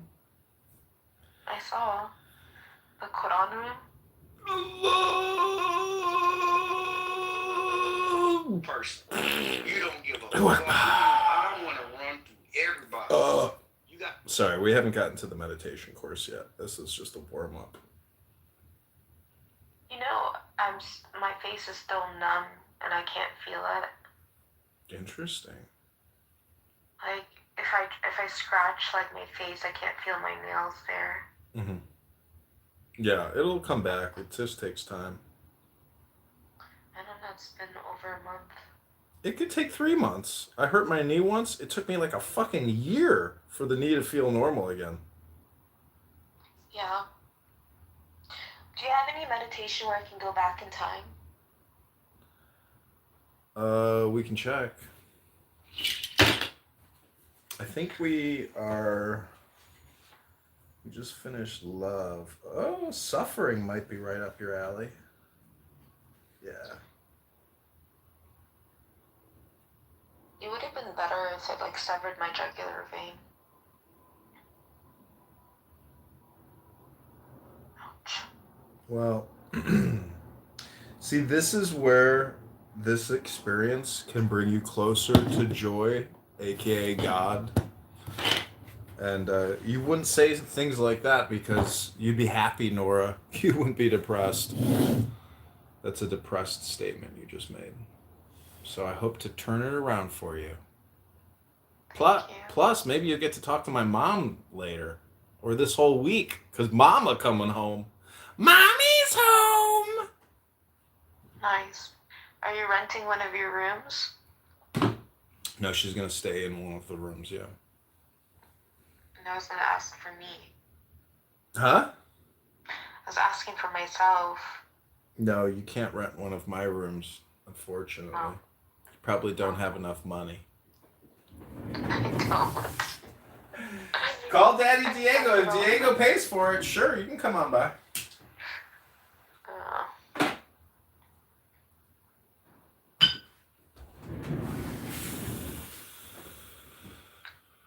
Is that Chris? Do we have send him in here? Okay, this is your 3-minute meditation on suffering so it can bring you joy. Okay. So take the deepest breath of the day. Hold it for 10 seconds. This is your ASMR NLP hypnosis reprogramming by candidate Congressman John Kitover. Suffering is a sign that you're out of touch with the truth. Suffering is given to you that you might open your eyes to the truth, that you might understand that there's falsehood somewhere, just as physical pain is given to you so you will understand that there is disease or illness somewhere.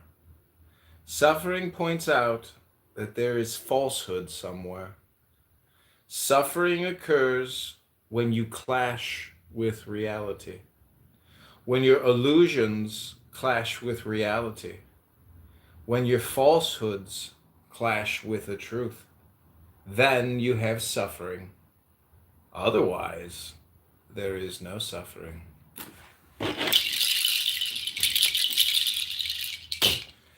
If the doors of perception were cleansed, everything would appear to man as if it was infinite. For man has closed himself up till he sees all things through narrow chinks of his cavern.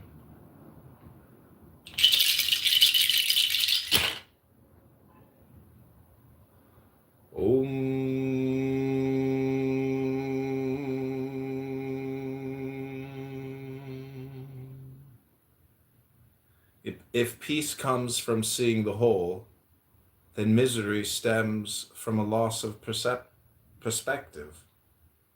We begin so aware and grateful. The sun somehow hangs there in the sky. The little bird sings. The miracle of life just happens. Then we stub our toe, cut our face, and in that moment of pain, the whole world is reduced to our poor little cut face or poor little toe. Now for a day or two it is difficult to walk, difficult to feel your face. With every step we are reminded of our poor little toe or our poor cut little face. Our vigilance becomes which defines our day. The pinch we feel in walking on a bruised toe or a cut face, or the miracle still happening. It is the giving over to smallness that opens us to misery. In truth, we begin taking nothing for granted, grateful that we have enough to eat, that we are well enough to eat. But somehow, through the living of our days, our focus narrows like a camera that shutters down, cropping out the horizon. And one day we're miffed at a dinner because the eggs are runny, or the hash isn't seasoned the way we like it. When we narrow our focus, the problem seems everything. We forget when we are lonely, we were lonely, dreaming of a partner. We forget first beholding the beauty of another. We forget the comfort of first being seen and held and heard. When our view shuts down, we're up in the night, annoyed by the way our lover pulls the covers or leaves the dishes in the sink without soaking them first. In actuality, misery is a moment of suffering, allowed to become everything. So when feeling miserable, we must look wider than what hurts. When feeling a splinter or a cut, we must, while trying to remove it, remember there is a body that is not splinter, not cut, and a spirit that is not splinter or cut, and a world that is not splinter or cut.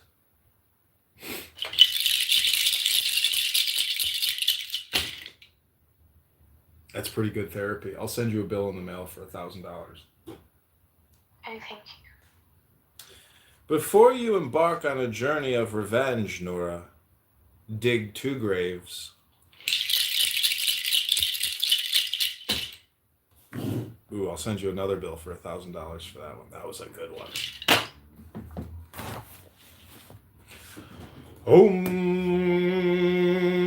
This has been your meditation on healing and peace.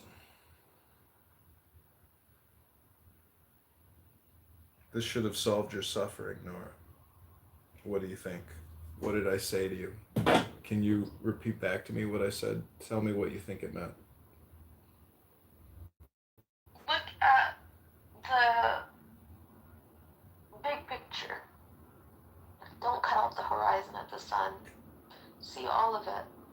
Don't focus on your toe or your cut face. Focus on all your blessings. If you focus on it, you won't be depressed. Well, the miracle is life.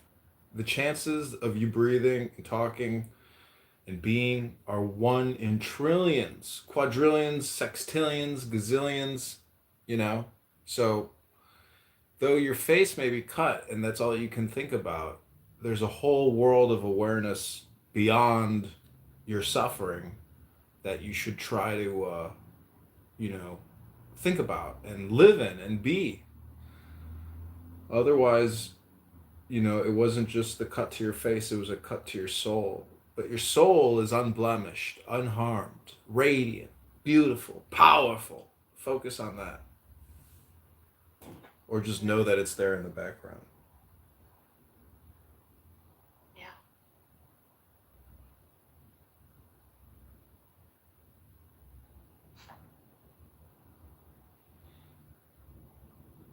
Do you want to read anything? It helps make you feel better, I know that. Honestly, it's difficult to read. Like, even when I speak, it's difficult. It's stitched me so tightly. Well, then just listen. I'll read you one more. But you can breathe, right? Yeah. So take the deepest breath of the day.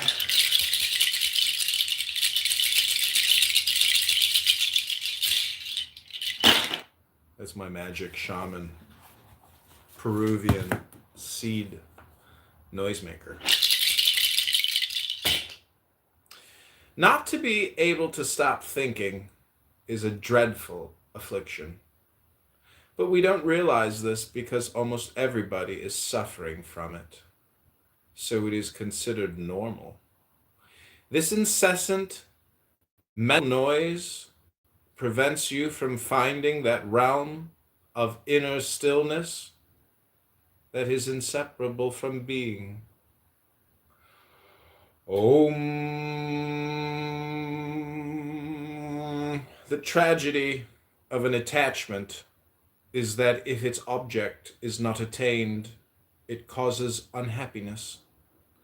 But if it is attained, it does not cause happiness. It merely causes a flash of pleasure, followed by weariness, and it is always accompanied, of course, by the anxiety that you may lose the object of your attachment. Om.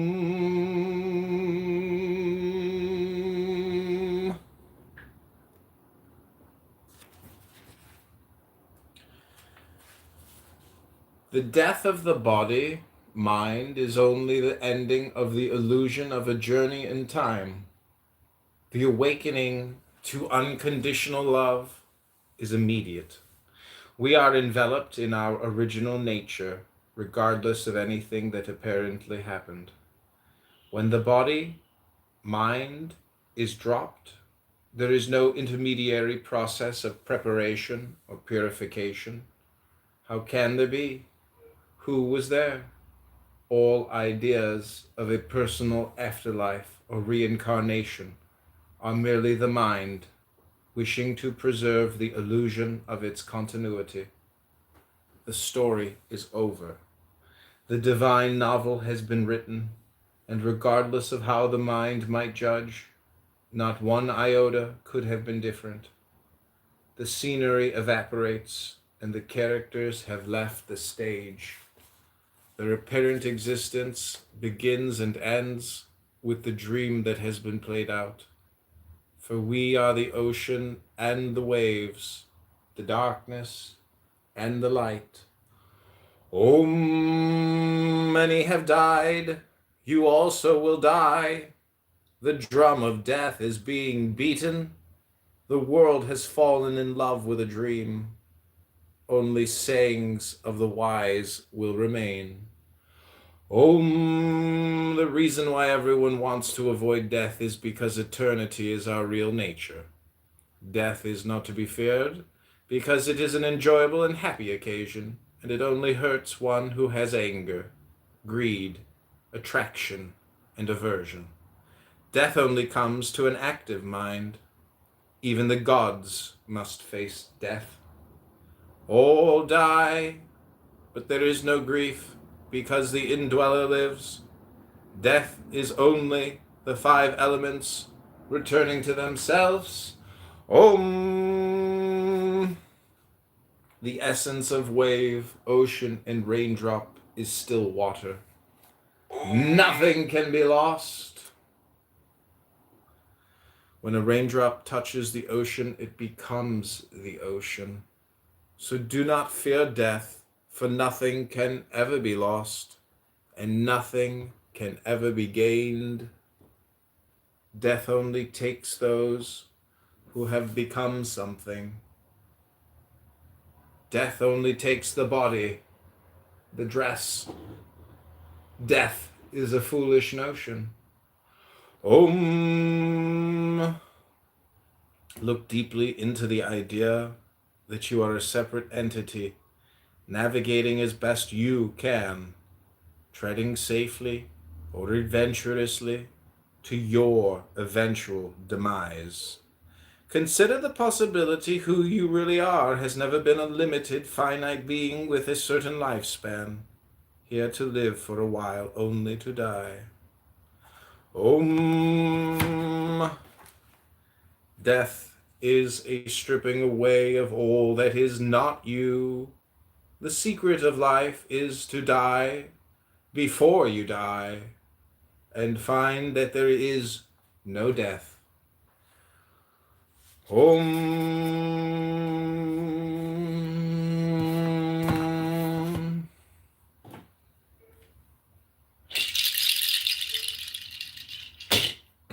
Okay, that's your healing dialectic therapy for the day.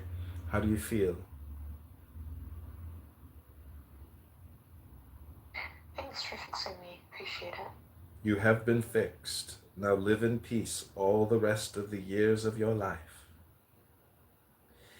The Nura Bandura Upgraded Edition version 1.25683429789674321054.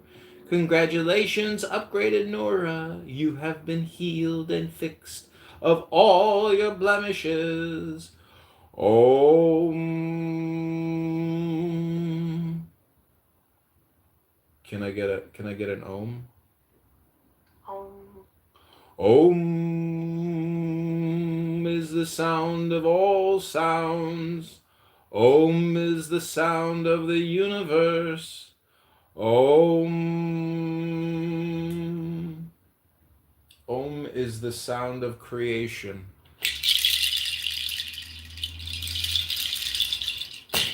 Om is the sound of healing. Om.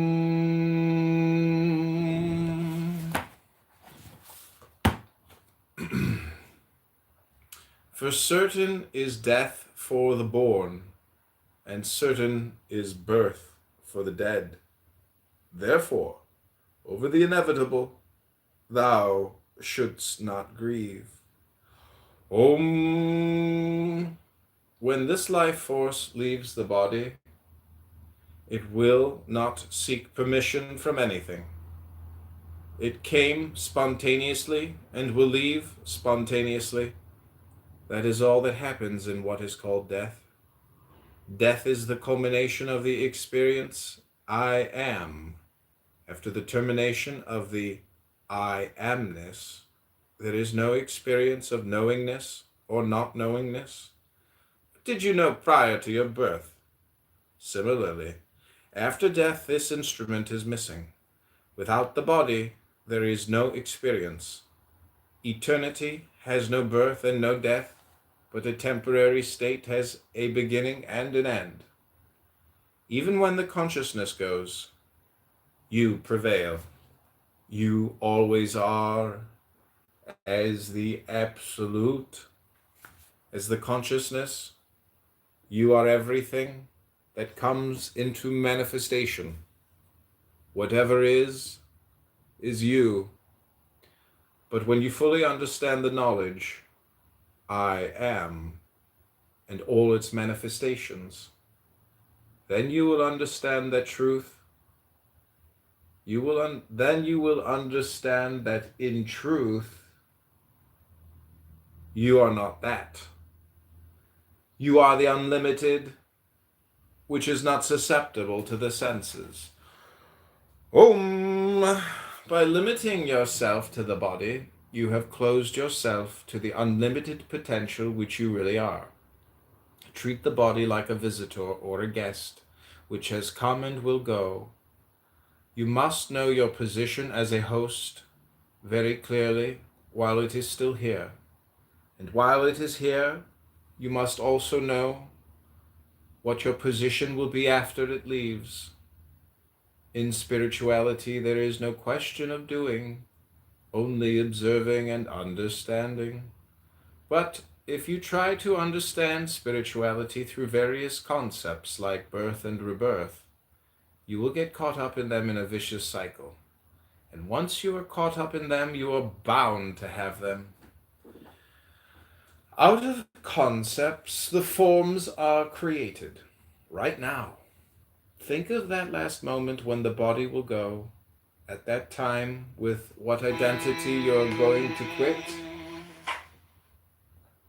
When you become aware of your true nature, then at the end of your life, you will not be prepared to give even one paisa to extend your life.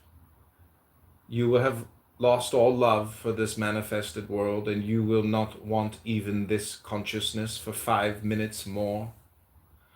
The vital breath leaves the body. The I amness recedes and goes to the absolute. That is the greatest moment, the moment of immortality. The I amness was there, the movement was there, and now it is extinguished. Being alive is never as an individual, but simply being part of the spontaneous manifestation. Now that has subsided in death.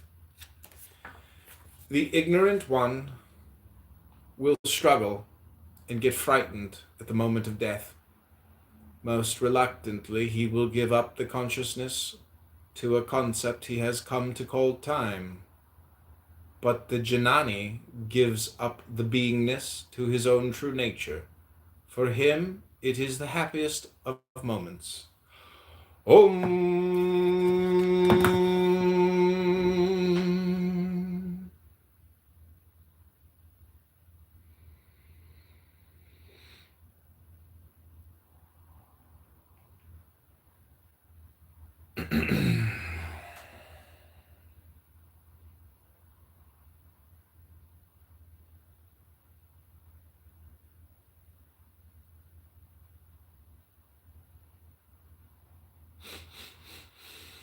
Om. Can I get an om? Can I get an om? Om. So there's 4 parts to the om. The first part is om, then the ah, then the and then finally silence. Shh. Om.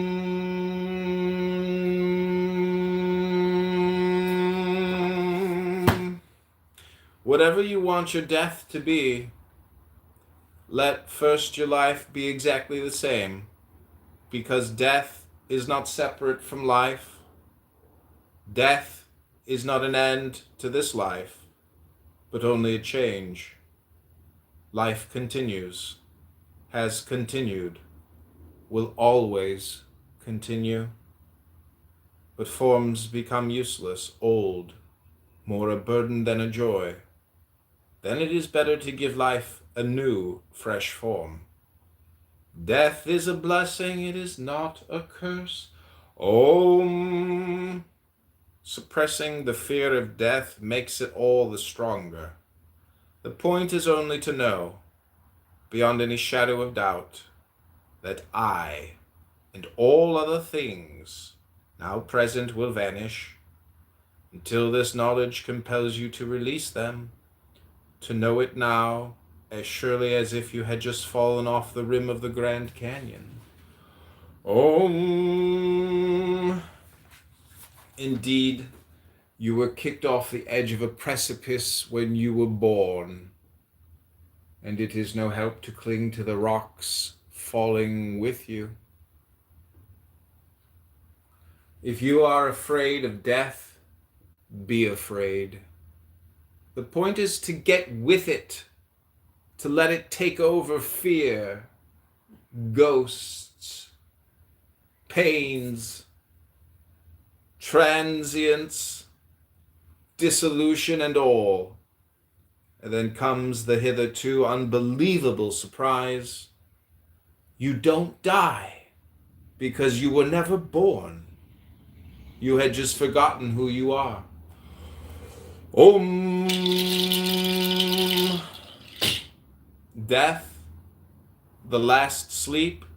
No, it is the final awakening. Om. We rather cling to the known than face the unknown, the known being our loneliness, our sorrow, our embittered existence. And as we cannot face that thing called death, we invent all kinds of theories. In the East, reincarnation. Here, resurrection, or whatever it is. Om. It was not born. It will never die. Nor once having been can it ever cease to be. Unborn, eternal, ever enduring, yet most ancient. The spirit dies not when the body is dead. Whenever you want your death to be... Can I get an om? Om.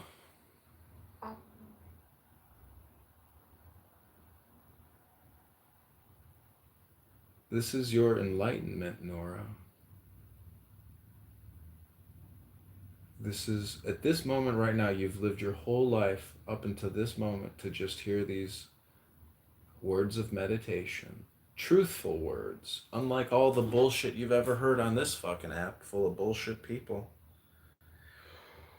Om.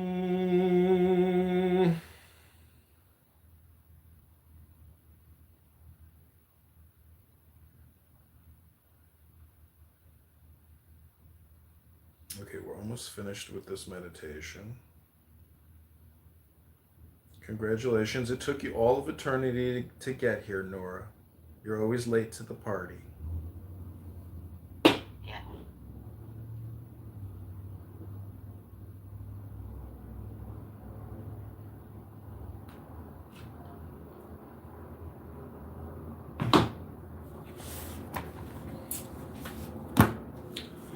Om. Life and death are two sides of the same coin. Without death, there is no life. What could be more natural than the physical death of something that is born to die? What could be more natural than the death of that which was never meant for eternal life? Om. Whoever finds the interpretation of these sayings will not experience death. Om. The body dies. This means what? It means only the thought, I am. That concept has disappeared. Nothing has happened to the knower of the whole happening. So long as the basic concept, I am, is there, the conceptual element cannot disappear. It is the concept itself that has given various names to itself. But it is still the same concept. Before this concept of I am came on you, were you happy or unhappy? Was there even any feeling of happiness or unhappiness or any of the dualities? In the absence of the basic concept I am, there is no thought, no awareness, and no consciousness of one's existence. Om.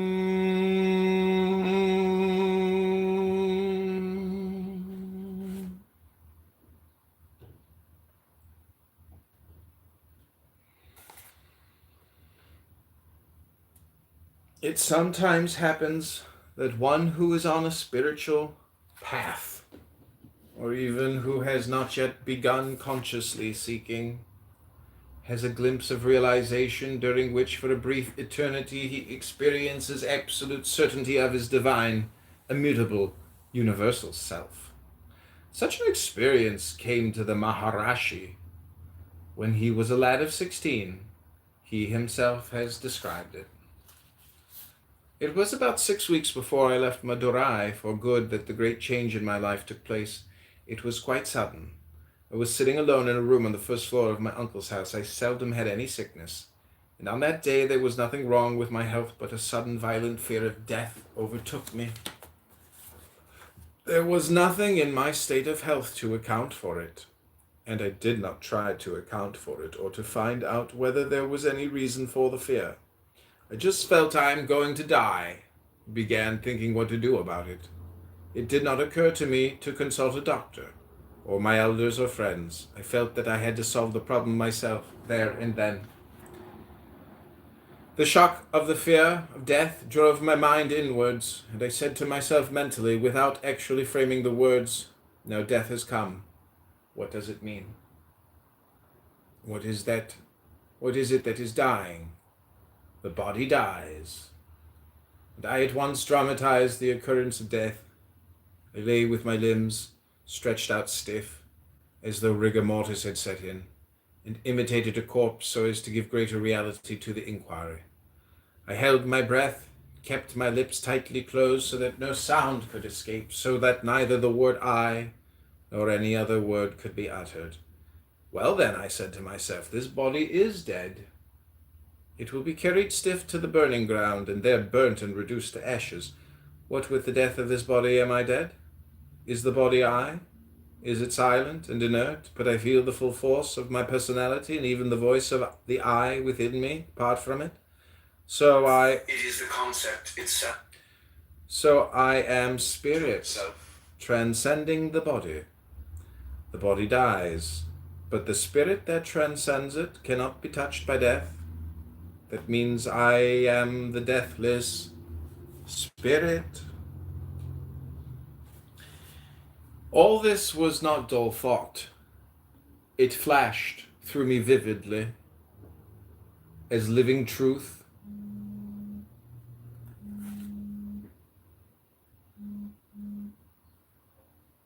Which I perceived directly, almost without thought process.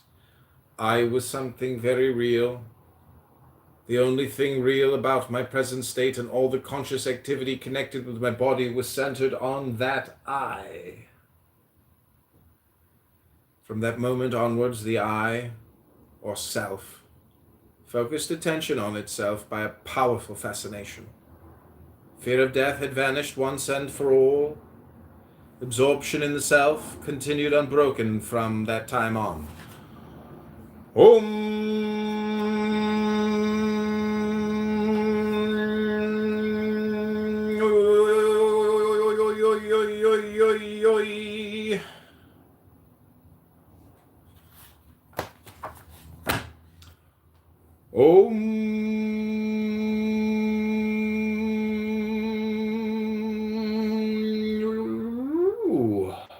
Can I get an Om? Can I get an Om?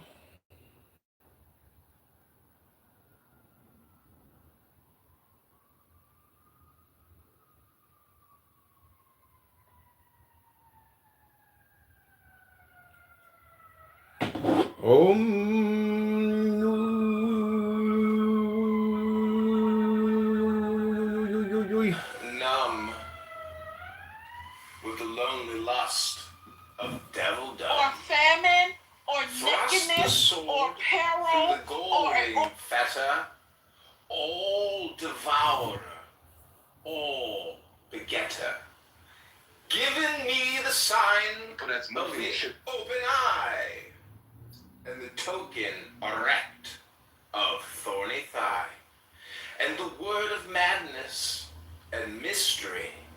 Oh, Pan, Eopan, Eopan, Eopan, Pan, Pan, Pan. I am a man. Do as thou wilt, as a great God can. O Pan, Eopan, Eopan, Eopan, Pan. I'm awake in the grip of the snake. The eagle slashes with beak and claw. The gods withdraw. The great beasts come, Eopan. I am born to death on the horn of the unicorn. I am Pan. Eopan. Pan. Pan, Pan. I am thy mate. I am thy man. Go. Pandora, you back for more? What happened to the other room? I I was on the phone and then it disappeared. Oh, it showed you left, so I ended the room. Oh, my apologies. I had to make a phone call. Are you happy for me? I'm gonna get confirmed in the Catholic Church. Why don't you just read a book about it? No, you have to, because you can't take the Eucharist unless you're Oh, confirmed. really? Yeah. I've taken the Eucharist and I'm not confirmed. John! Oh no, I broke the rules. No, the Catholic Church is just so amazing. Well, I went to my friend's wedding who got married in Catholic Church and I took the Eucharist. And so, you know, I've done it before. I mean, I used to go to Catholic school. I used to take the bread and, you know, but I didn't do the wine. I didn't, you know, kiss the priest's, you know, pee-pee. There's a lot of things you're going to have to do to get inside the club, just FYI. I hope you're prepared to obey all the rules. You could try, but, you know. No, John, don't talk like that. You're the one talking about kissing pee-pees. No, you said it's on replay. What's it called? Were you not confirmed since your mom was a Catholic? No, we moved and went to a different school before I could do the process. Oh. The Catholics are just so amazing. Keep telling yourself that and you'll never wake yourself up. You are amazing. That's what you have to get in touch with, is that you yourself are a beautiful, special, wonderful person that doesn't need any correction or coursework or clubs or affirmation of your magnificence and your beauty. You're perfect just the way you are. All you gotta do, stop being a klutz. Stop walking through glass windows and shit. The fuck? Wake up. It's so bad. It really is. But it's okay.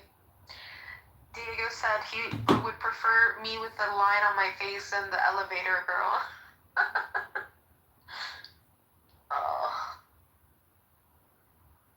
Oh, I wish this didn't happen. Yeah. But no, the Catholic Church has helped.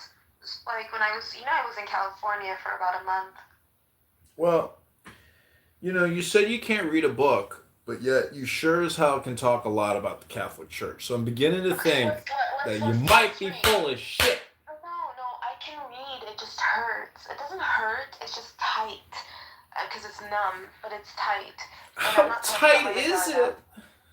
I'm not talking about my vagina. Okay, let's... Queef.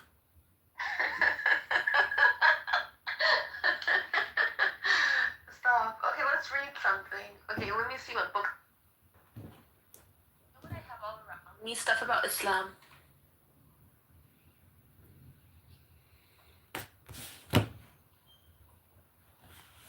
Can I read this to you? Go for it.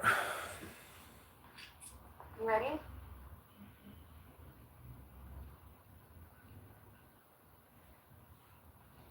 Are you ready, John? Ready, go for it. So this is from like a book about the Muslims. Is that okay? Yeah, go for it. Do you know who Fatima is? Sorry, you either read or you don't read, but there's no questions in reading. You just read. Okay. Fatima bint Muhammad. Fatima was the 5th child of Muhammad and Khadija. She was born at a time when her noble father had begun to spend long periods in the solitude of mountains around Mecca, meditating and reflecting on the great mysteries of creation. This was the time before Bida, when her eldest sister Zainab was married to her cousin Al-As ibn al-Rabi'a.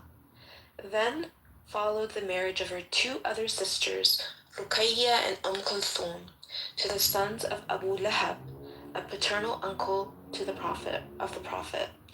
Both Abu Lahab and his wife Jamil turned out to be flaming enemies of the Prophet from the very neither beginning the of word his I mission.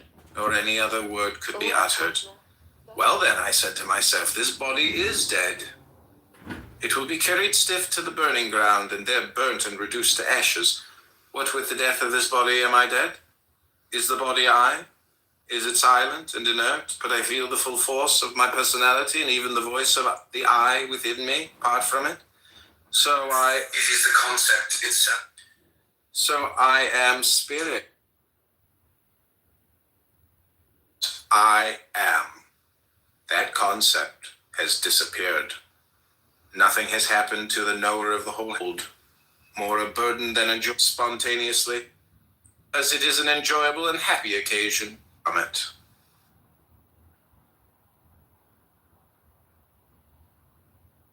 And me for thy token, my voice is fuller in thine adoration. Thine image holds its God-appointed station. Lycian, listen! My prayers are more eloquent than olden chants, long since grown numb on the soft, forgetful airs. My lips are loud to herald thee, my prayers keener to follow. I do aspire, as thy long sunbeam slants upon my crown. I do aspire to thee as no man yet. I am in ecstasy. Hear me, Apollo!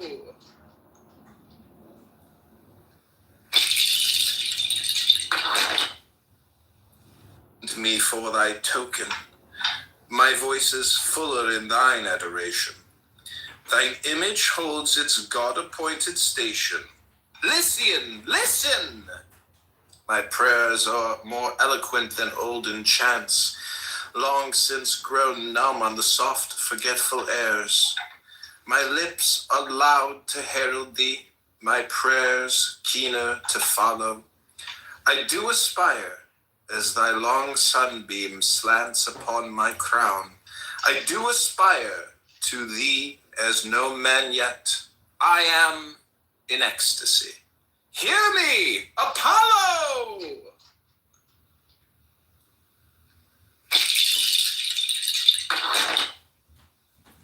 And me for thy token, my voice is fuller in thine adoration. Thine image holds its God-appointed station. Lycian, listen!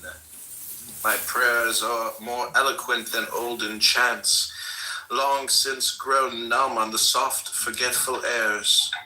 My lips are loud to herald thee, my prayers keener to follow. I do aspire, as thy long sunbeam slants upon my crown. I do aspire to thee as no man yet. I am in ecstasy. Hear me, Apollo!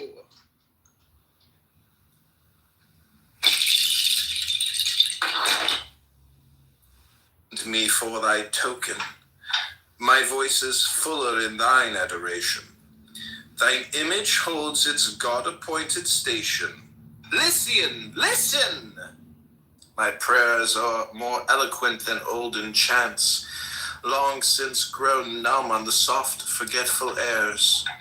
My lips are loud to herald thee, my prayers keener to follow. I do aspire, as thy long sunbeam slants upon my crown. I do aspire to thee as no man yet. I am in ecstasy. Hear me, Apollo!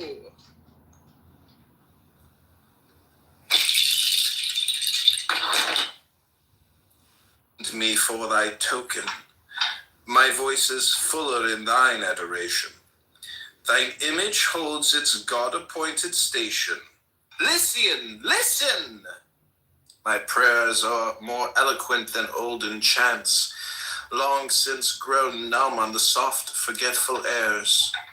My lips are loud to herald thee, my prayers keener to follow. I do aspire, as thy long sunbeam slants upon my crown. I do aspire to thee as no man yet. I am in ecstasy. Hear me, Apollo!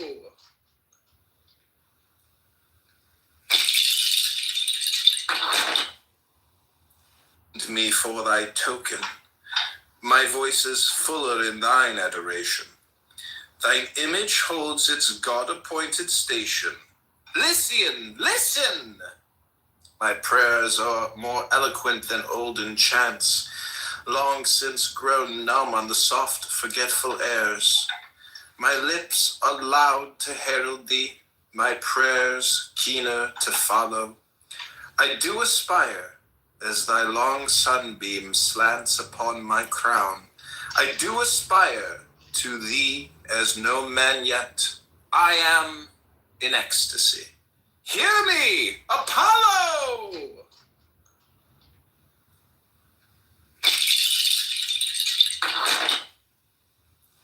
To me for thy token, my voice is fuller in thine adoration. Thine image holds its God-appointed station. Lycian, listen! My prayers are more eloquent than olden chants, long since grown numb on the soft, forgetful airs. My lips are loud to herald thee, my prayers keener to follow. I do aspire, as thy long sunbeam slants upon my crown. I do aspire to thee as no man yet. I am in ecstasy. Hear me, Apollo!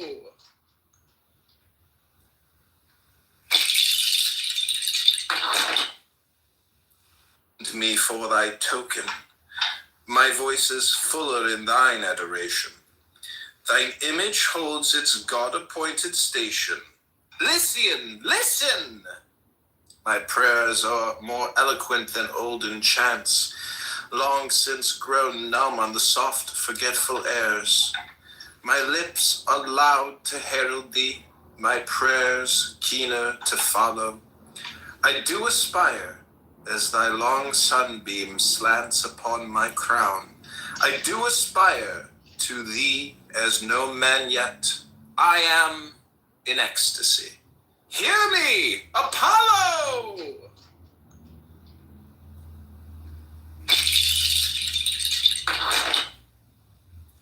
To me for thy token, my voice is fuller in thine adoration. Thine image holds its God-appointed station. Lycian, listen! My prayers are more eloquent than olden chants, long since grown numb on the soft, forgetful airs. My lips are loud to herald thee, my prayers keener to follow. I do aspire, as thy long sunbeam slants upon my crown. I do aspire to thee as no man yet. I am in ecstasy. Hear me, Apollo!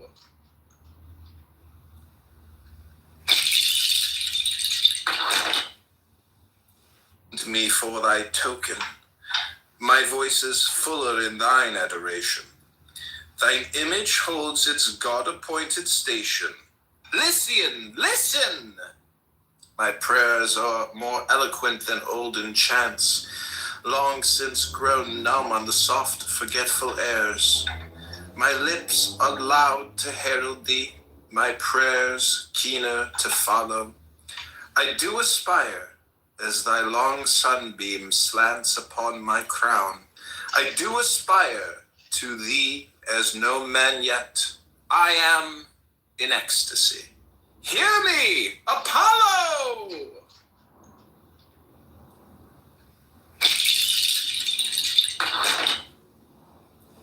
To me for thy token, my voice is fuller in thine adoration. Thine image holds its God-appointed station. Lycian, listen! My prayers are more eloquent than olden chants, long since grown numb on the soft, forgetful airs. My lips are loud to herald thee, my prayers keener to follow. I do aspire, as thy long sunbeam slants upon my crown. I do aspire to thee as no man yet. I am in ecstasy. Hear me, Apollo!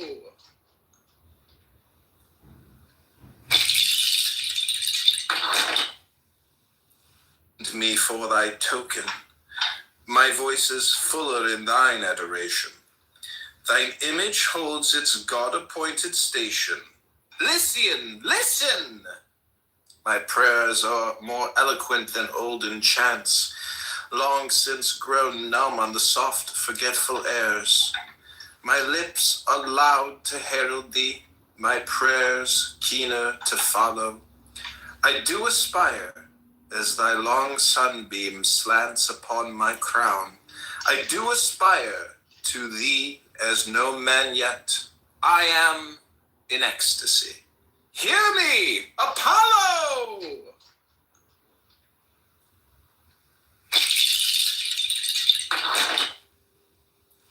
To me for thy token, my voice is fuller in thine adoration. Thine image holds its God-appointed station. Lycian, listen! My prayers are more eloquent than olden chants, long since grown numb on the soft, forgetful airs. My lips are loud to herald thee, my prayers keener to follow.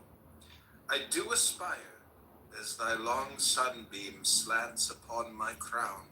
I do aspire to thee as no man yet. I am in ecstasy. Hear me, Apollo!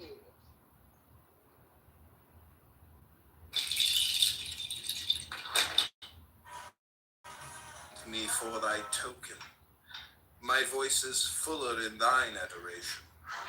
Thine image holds its God-appointed station. Lycian, listen!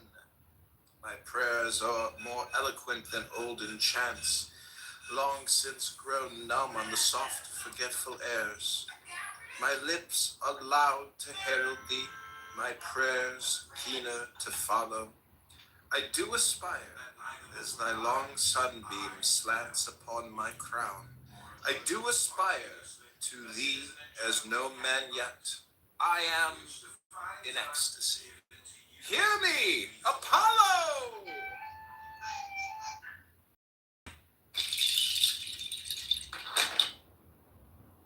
To me for thy token, my voice is fuller in thine adoration. Thine image holds its God-appointed station. Lycian, listen! My prayers are more eloquent than olden chants, long since grown numb on the soft, forgetful airs. My lips are loud to herald thee, my prayers keener to follow.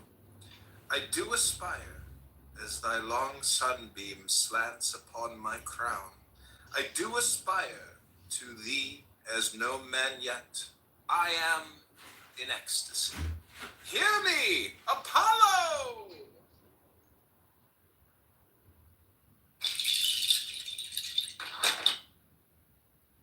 To me for thy token, my voice is fuller in thine adoration.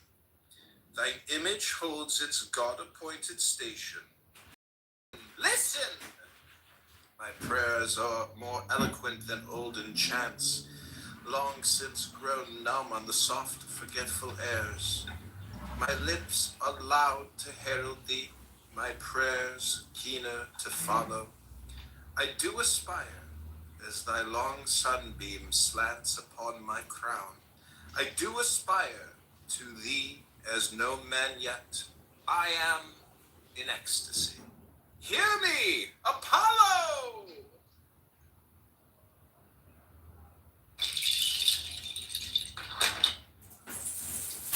Me for my voice is fuller in thine adoration.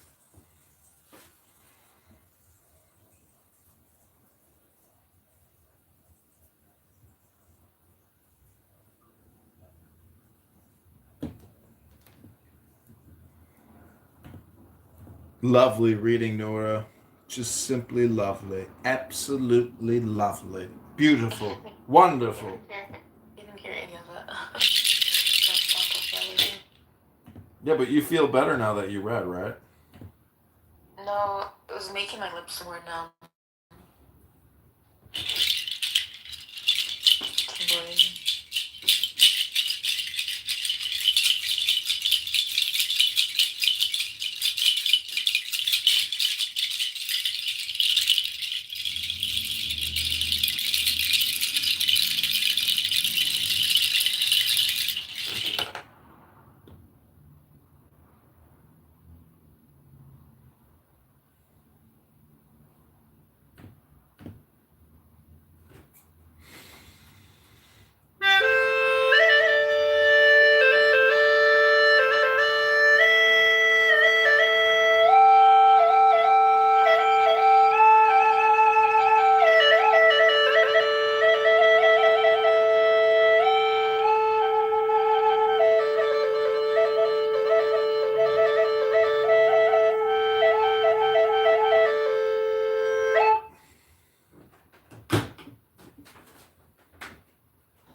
I'll be back.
Okay, Nora, this is part 2.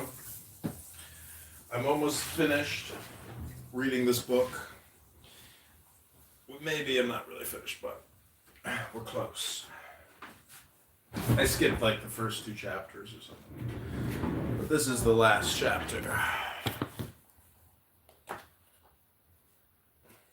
Hope you like it. I hope you listen closely. It's called Just This, chapter 17. Excuse me.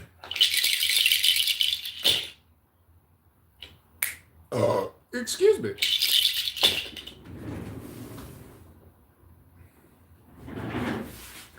Where are my glasses? Oh, they're downstairs.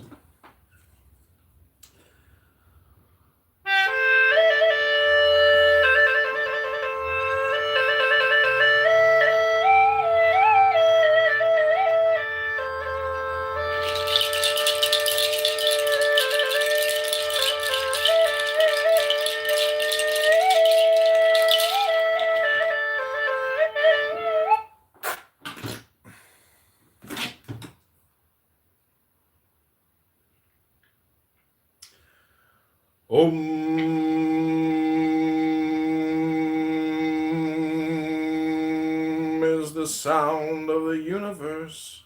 Om is the sound of love. Om.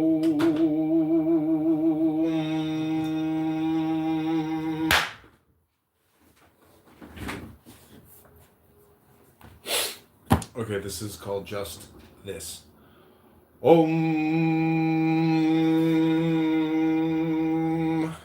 All there is this perception. Perception is not owned by a someone or by a body, mind. Perception just is. All that is perceived is just appearing in perception. All appearances are simply perception, including the appearance of this body-mind or that chair. There is no separation. I am absolutely alone. There are no others. There is not even a character me. The character me is also a perception. Thoughts are perceived. Emotions are perceived. It is all perceived. What perceives is life itself. Life perceives the whole play. I am life, and as this, I am the play of whatever happens. Closed eyes, and there is only nothing. There is only sensation felt in nothing. This nothing is the emptiness in which everything happens. This nothing is alive. Open eyes, and there is a rush of perception. Nothing overflows as everything. Eyes closed or open. The fabric of life is alive. Nothingness. Om.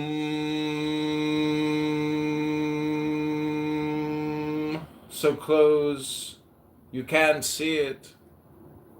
So deep, you can't fathom it. So simple, you can't believe it. So good, you can't accept it. Om.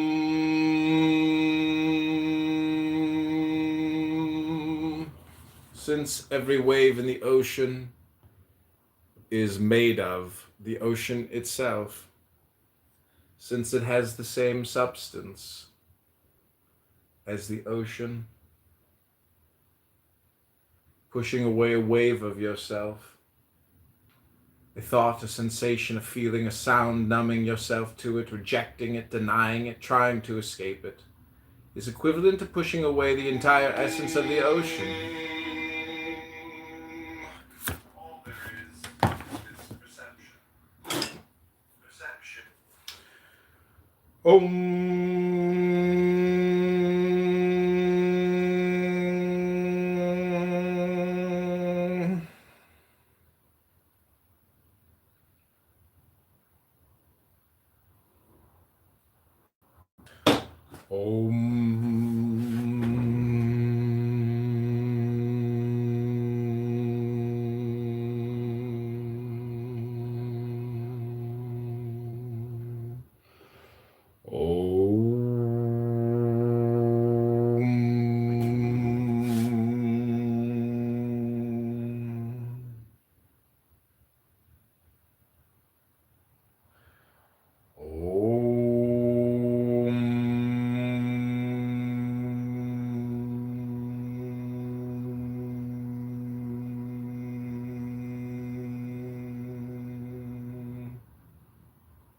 With the lonely lust of devildom. Thrust the sword through the galling fetter, all devourer, all begetter. Given me the sign of the open eye, and the token erect of thorny thigh, and the word of madness and mystery. O Pan, Eopan, Eopan, Eopan, Pan, Pan, Pan. I am a man. Do as thou wilt, as a great God can. O Pan, Eopan, Eopan, Eopan, Pan. I'm awake in the grip of the snake. The eagle slashes with beak and claw. The gods withdraw. The great beasts come, Eopan. I am born to death on the horn of the unicorn. I am Pan. Eopan. Pan. Pan, Pan. I am thy mate. I am thy man. Goat of the flock, I am gold, I am God, flesh to thy bone, flour to thy rod. With hoofs of steel I race on the rocks through solstice, stubborn to equinox, and I rave, and I rape, and I rip, and I rend, everlasting, world end. Maiden, mountain man, in the mighty pan, Eopan, Eopan, pan, pan, Eopan. Where is my, like, I'm just, yeah.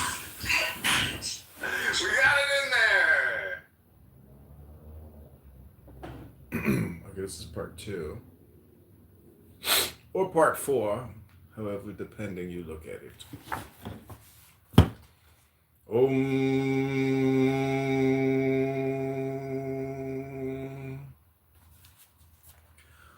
Om. Even the smallest wave in essence is as vast as the ocean. There are no insignificant thoughts or feelings, no ordinary experiences, no moments unworthy of kind attention. All is consciousness, or if you prefer, all is God. Beyond all our limited and outdated ideas of what those words mean, even the smallest wave is sacred. Here in the vast open space that you are, as Jesus said, whatever you do unto the least of these, you do unto me. And perhaps he was talking about you. Om, earth and sky, woods and fields, lakes and rivers, the mountain and the sea are excellent schoolmasters and teach some of us more than we can ever learn from books. Om. Self-shining presence, awareness is not the result of effort. There is no need to try to do something with the expectation that suddenly awareness will be there. Presence awareness is always here and now, whether it is recognized or seemingly lost. It is not something that can be created or destroyed. Conceptual thinking is like the cloud that seemingly blocks the sun. Being at ease in non-conceptual naturalness is presence awareness already here and now. Recognize again and again and again, and the knowing, it is always so constant, in spite of what?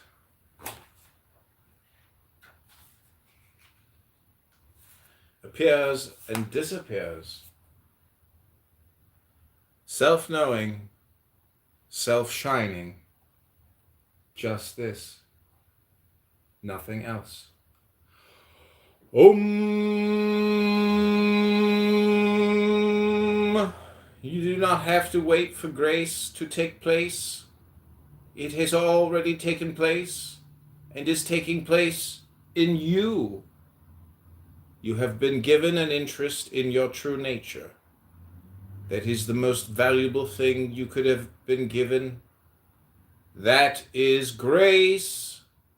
Say yes to the gift you've been given and follow it. Om.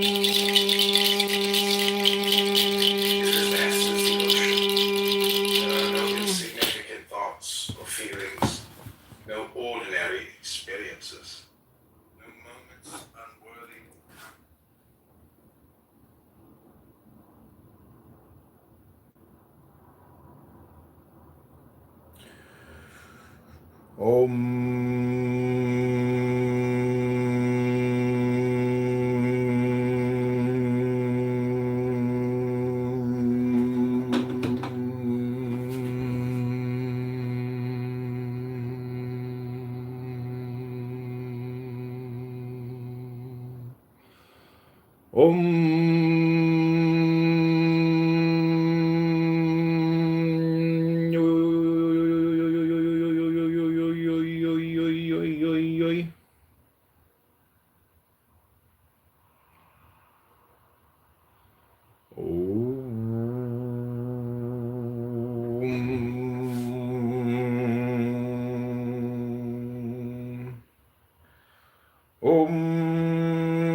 I'm such a trickster, Nora.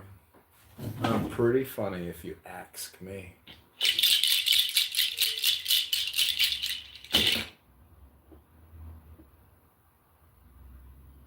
Okay, one more to go. And then it'll be the end of the show.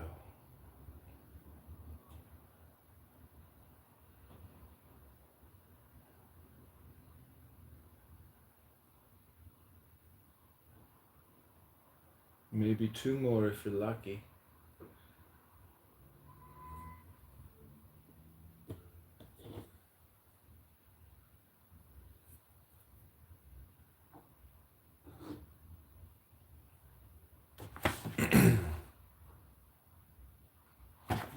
Okay, thanks for being here, Nora. Ben, you are in my Halloween meditation room. Health, wealth, love, peace of mind, happiness, and strength to you. Bravery, courage. It takes courage, Nora. It takes courage. To rip your face open. No, to heal yourself, to love yourself, to love, because most people are running from love. That's what you're running from. You're running from love.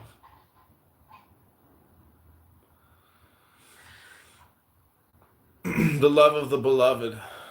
You are the lover, but there is the beloved, which is God, and the beloved loves you, and you love the beloved. So you really don't have anything to worry about, Nora. That's what. You know what my dad's tombstone says? What?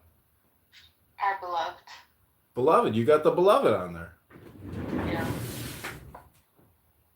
See, this is why I don't take you seriously, you know? Why?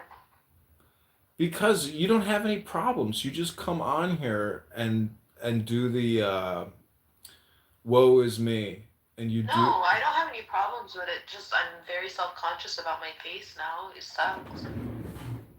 Yeah, but with the right meditation, you're no longer conscious of your body. You're just pure spirit. So that's what this meditation is all about. It's healing. This is all dialectic therapy. I'm trying to make you smarter. Hello?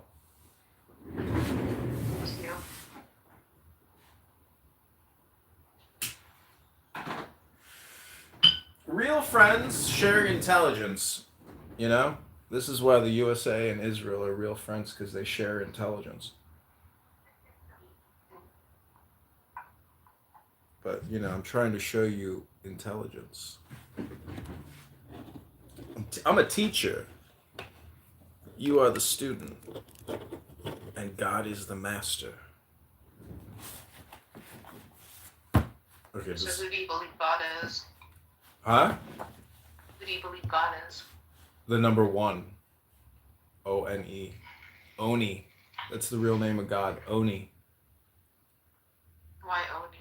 That spells one. You sound Muslim.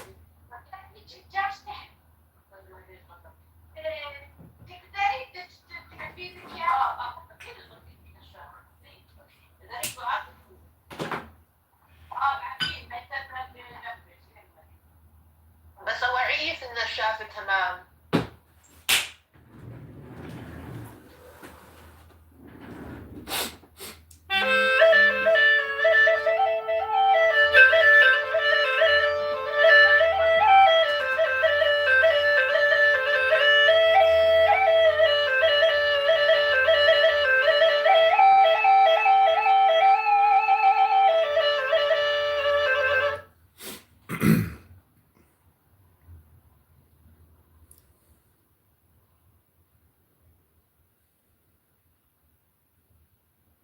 Okay, we're gonna call Jared real quick.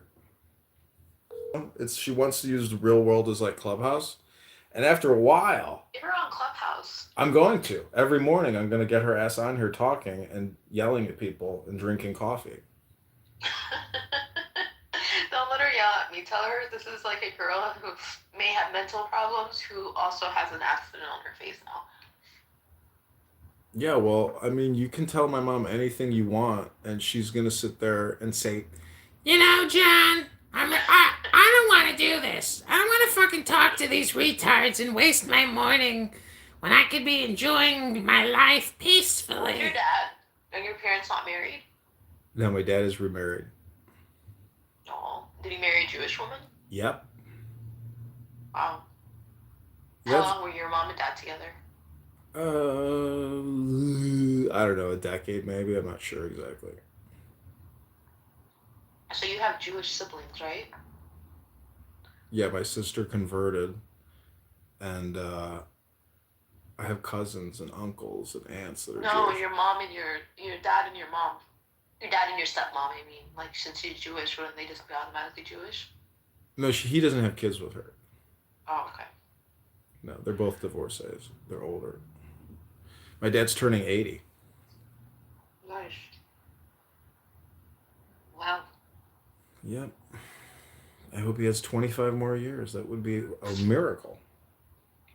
I think if my dad was alive, he would be 60. He died in 2016. He'd be 60, he was turning 53, but he died at 52. In which everything. Do you record yourself? Is that why you're hearing it? Yeah, I was just looking at my YouTube channel from what we just read. So your dad had you at 40, like 38, something like Yep, that? there you go. Good math there. Good math.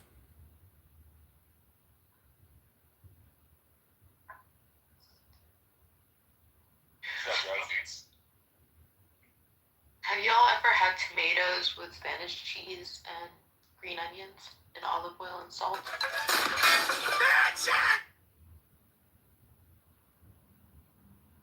No? Yeah. It's good. My dad had me at 40 as well. And how old are you? 32.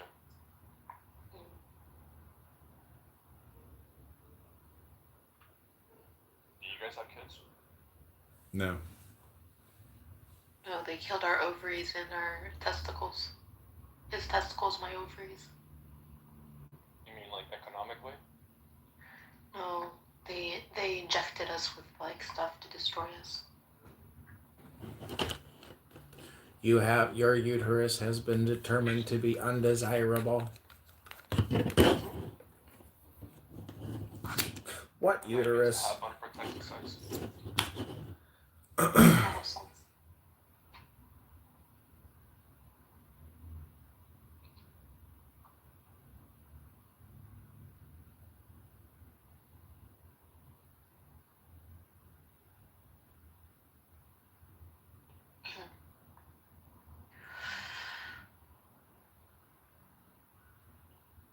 Ooh, Connor is here. I have 2 clubhouse rooms open, by the way, Matt. Matt, are you ready for your magical poetry to unlock your true hidden self? No. That's exactly the answer we were looking for.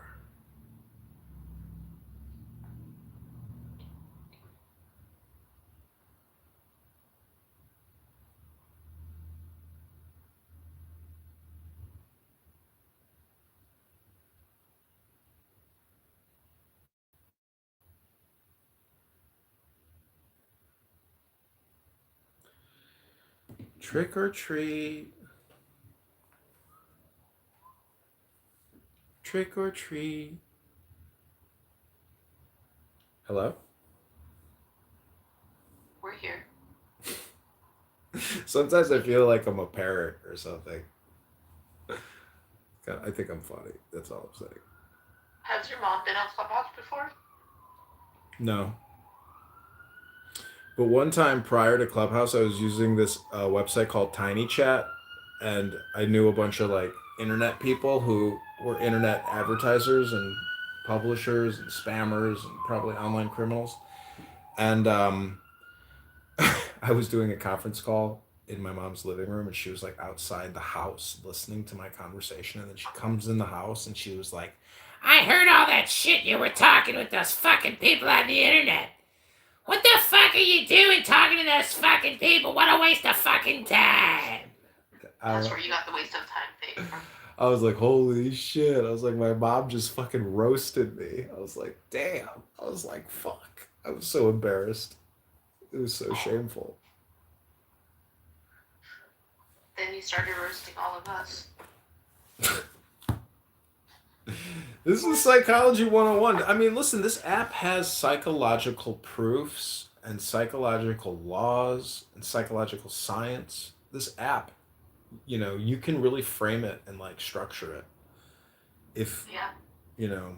there was like some type of overlay or some type of like project management software where we were all like visualizing what was happening here through the use of like, symbolic trees or relationship connectors. Yeah. Oh, I get a lot of spam phone calls.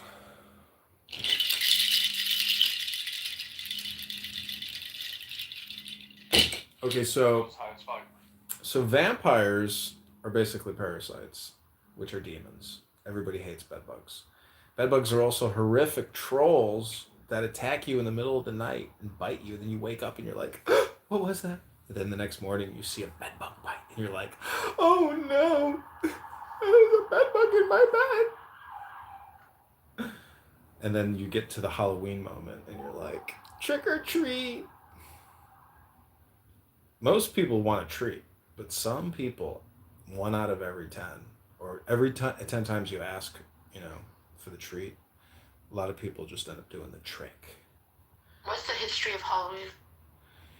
It's an ancient Jewish ceremony meant to degrade Arab Muslim women who think that they are intellectuals, but all they do is just hypnotize themselves with stupid conversations. Then they take the pumpkin, fill it with candy, and say, trick or treat.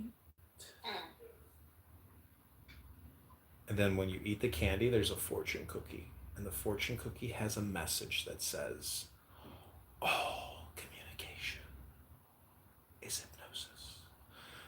Yeah.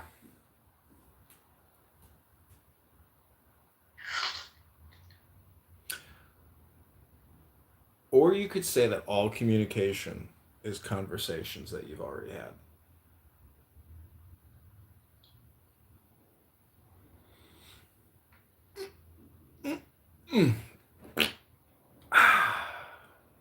For some of us more than others.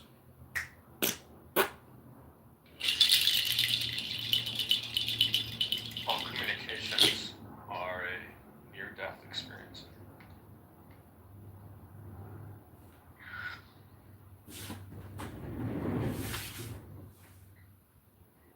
I'm having apple cider, and it's so much better than apple juice. Did you know that? Yeah, I'm drinking apple cider too. I've been enjoying it. It's probably a lot of sugar. I thought it was just like an apple juice, and I wasn't sure what it would taste like. How would you describe it in relation to apple juice? Like less watery, or what? Really good. Is it healthy? Probably. I wouldn't drink, like, people probably have a glass a day, but it's like, less is more. There's a lot of sugar in there now. I don't know. I lost a lot of weight from walking so much when I was in California.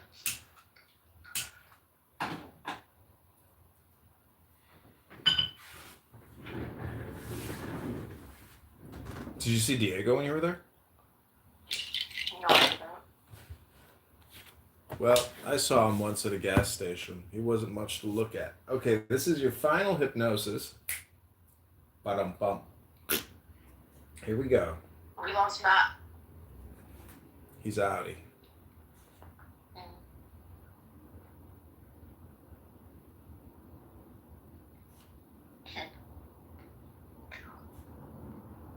Okay, how many more pages do we have? 1, 2, 3, 4, 5, 6, 7. No, 6. Here we go. Okay, this is a meditation. Om.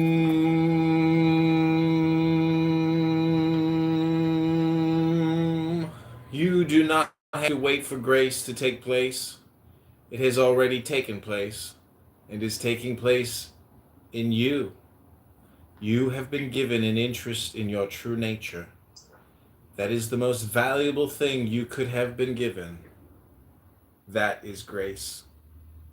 Say yes to the gift you've been given and follow it. Om.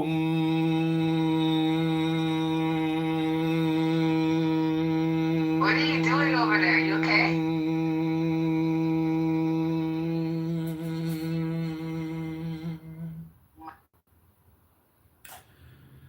I exist as I am. That is enough. If no other in the world be aware, I sit content. And if each and all be aware, I sit content. One world is aware, and by the far the largest to me, that is myself. Om. There is no one that can do anything, and there is nothing that needs to be done or known. There never has been anyone to do anything. The whole misconception that keeps us firmly in the sense of being separate is the idea that we can do anything, or the idea that we need to do anything. Why do we need to do anything? It is just what's happening. It is all immaculately complete and without need.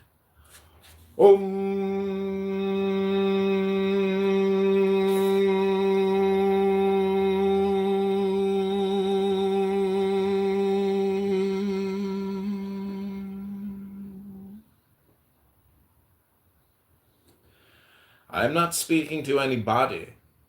I am not speaking to any mind. I am speaking to that I am, that I am. The presence awareness that expresses through the mind as the thought. I am just this, nothing else. Om. The deathless, eternal presence or awareness that is already Buddha or pure mind is fully available in any state or stage of consciousness, including your own present state of awareness right now. So I'm going to talk you into this state, or try to, using what are known as pointing out instructions. I'm not going to try to get you into a different state of consciousness or an altered state of consciousness. You do not have to wait for grace to take place. It's already taken place. Om.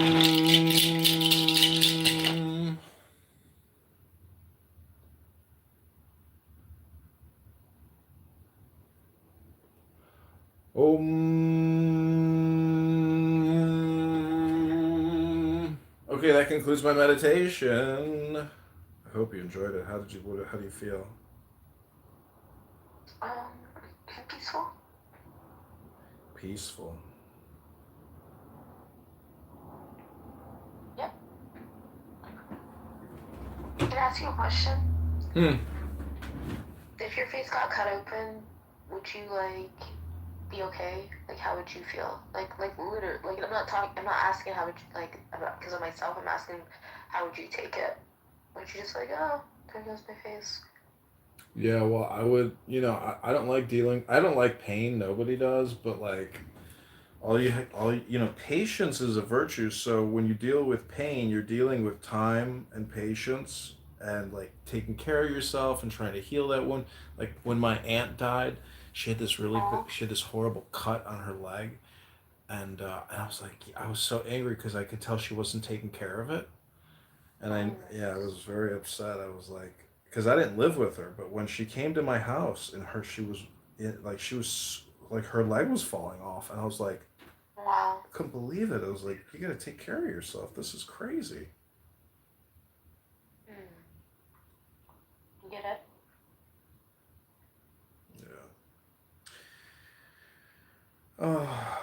It will heal. That's a Jewish saying. I told this girl once who was having surgery.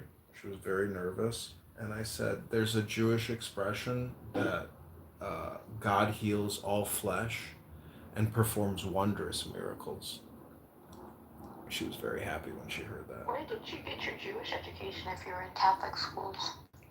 Books. I got 1,000 books in my house. I've been reading books for years now. So you got your own, like, you studied your own.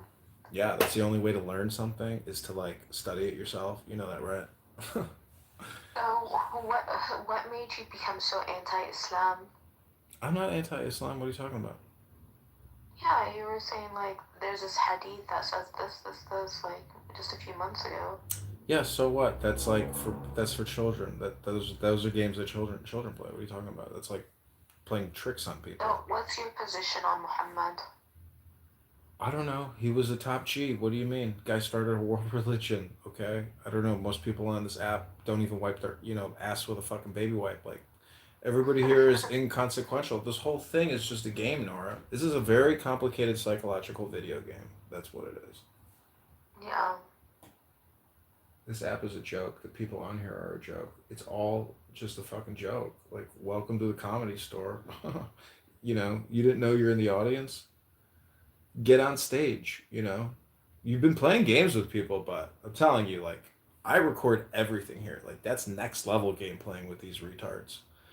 I'm public and I'm running for Congress. So, when you are in politics, it's all public social media content. It's crazy. Did you get your petition enough for the primary? I'm getting the rest shortly, and then I have to get them notarized. So I have a lot of How much shit is it I gotta do. costing? Because it's expensive. I've spent I think close to like $2,200. Only? Oh, that's good. Yeah, very very affordable. Some other girl, but I don't know. People aren't disclosing how much they've spent, but I haven't raised above 5,000, so I don't have to disclose my donors. Oh, okay. I've only raised $600. I'm through Antidote, or total $600 total. I've spent my own money for the campaign, but anyways, I've spent like, I don't know, $1,500, $1,600, I think. And then now I even spend more, 2,200 plus so maybe 2,800, 2,900 all spent total, plus gas, upcoming hotel, upcoming food, so that's where we're at. This has been a journey. You have to create a journey for yourself, Nora. It could be books, it could be love, it could be gym, it can be anything. You pick which, video game you want to play every day. That's it. That's what's happening here. And some days you may pick poorly, but I would encourage you to make better choices. And then your game is much more fun. Yeah. Don't get bogged down with, wasting your time with people and organizations. Like, you can go there and play your games there if you want. But this game on this app with the number of people here, plus you don't have to go anywhere. The world comes to you. It's the laziest form of action, but it's like pure communication. Indeed.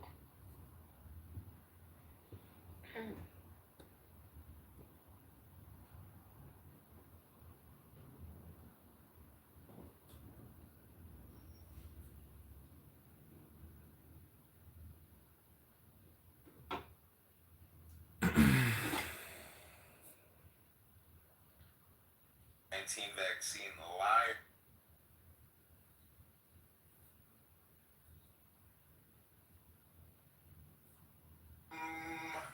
All there is this perception.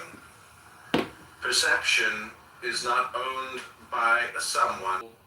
Appearances are simply perception, including the appearance of this body-mind or that chair. There is no separation.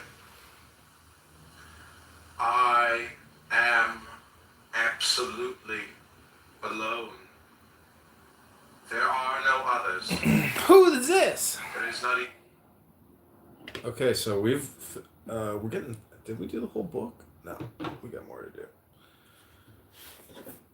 I've been reading books for like a whole month now, every single day, from like 8 a.m. to like 1 p.m. for like a month now. It's been amazing. Nice. Putting it all on YouTube. Because like, this is, if you were to, try to prioritize what's the best thing I can do for myself, for the constituents, for the world, I mean, it's definitely reading books and increasing your intelligence. And if I think my intelligence hasn't increased, then I just go back to the YouTube. I'm like, oh, I'm reading really good books, and I can listen to myself reading them. So it's like a way to like be a Silver Surfer or a Skywalker, like a Jedi. Wah, wah, wah, wah, wah, wah, wah, wah, wah. See what I'm saying? Like, because most people are just living in other people's communication. But if you, create your own audiobooks and it's super wise books, you can venture out of that. But at least you have a very solid base program to rely on. And that's what I've accomplished for myself, psychologically, intellectually, in terms of storage, even. Because I'm storing my thoughts in YouTube. And Yeah. yeah, I don't know. I'm just doing programming on myself using YouTube as the base recorder. I started recording a few books, but I don't think I can do it anymore because it really does. I struggle to read because of how tight my stitches are and how much like scar tissue's building. Like it's like I have a rock in the side of my mouth. Yeah, oof. It's painful. But that's your body healing. That's the way, that's truly what's happening. It's like that pain is like causing your body to send more blood cells and more, immune, like T cells or the white cells or whatever. It's like a call to attention and a warning call to your body saying, focus all of, the repair. They did these like hypnosis meditation, healing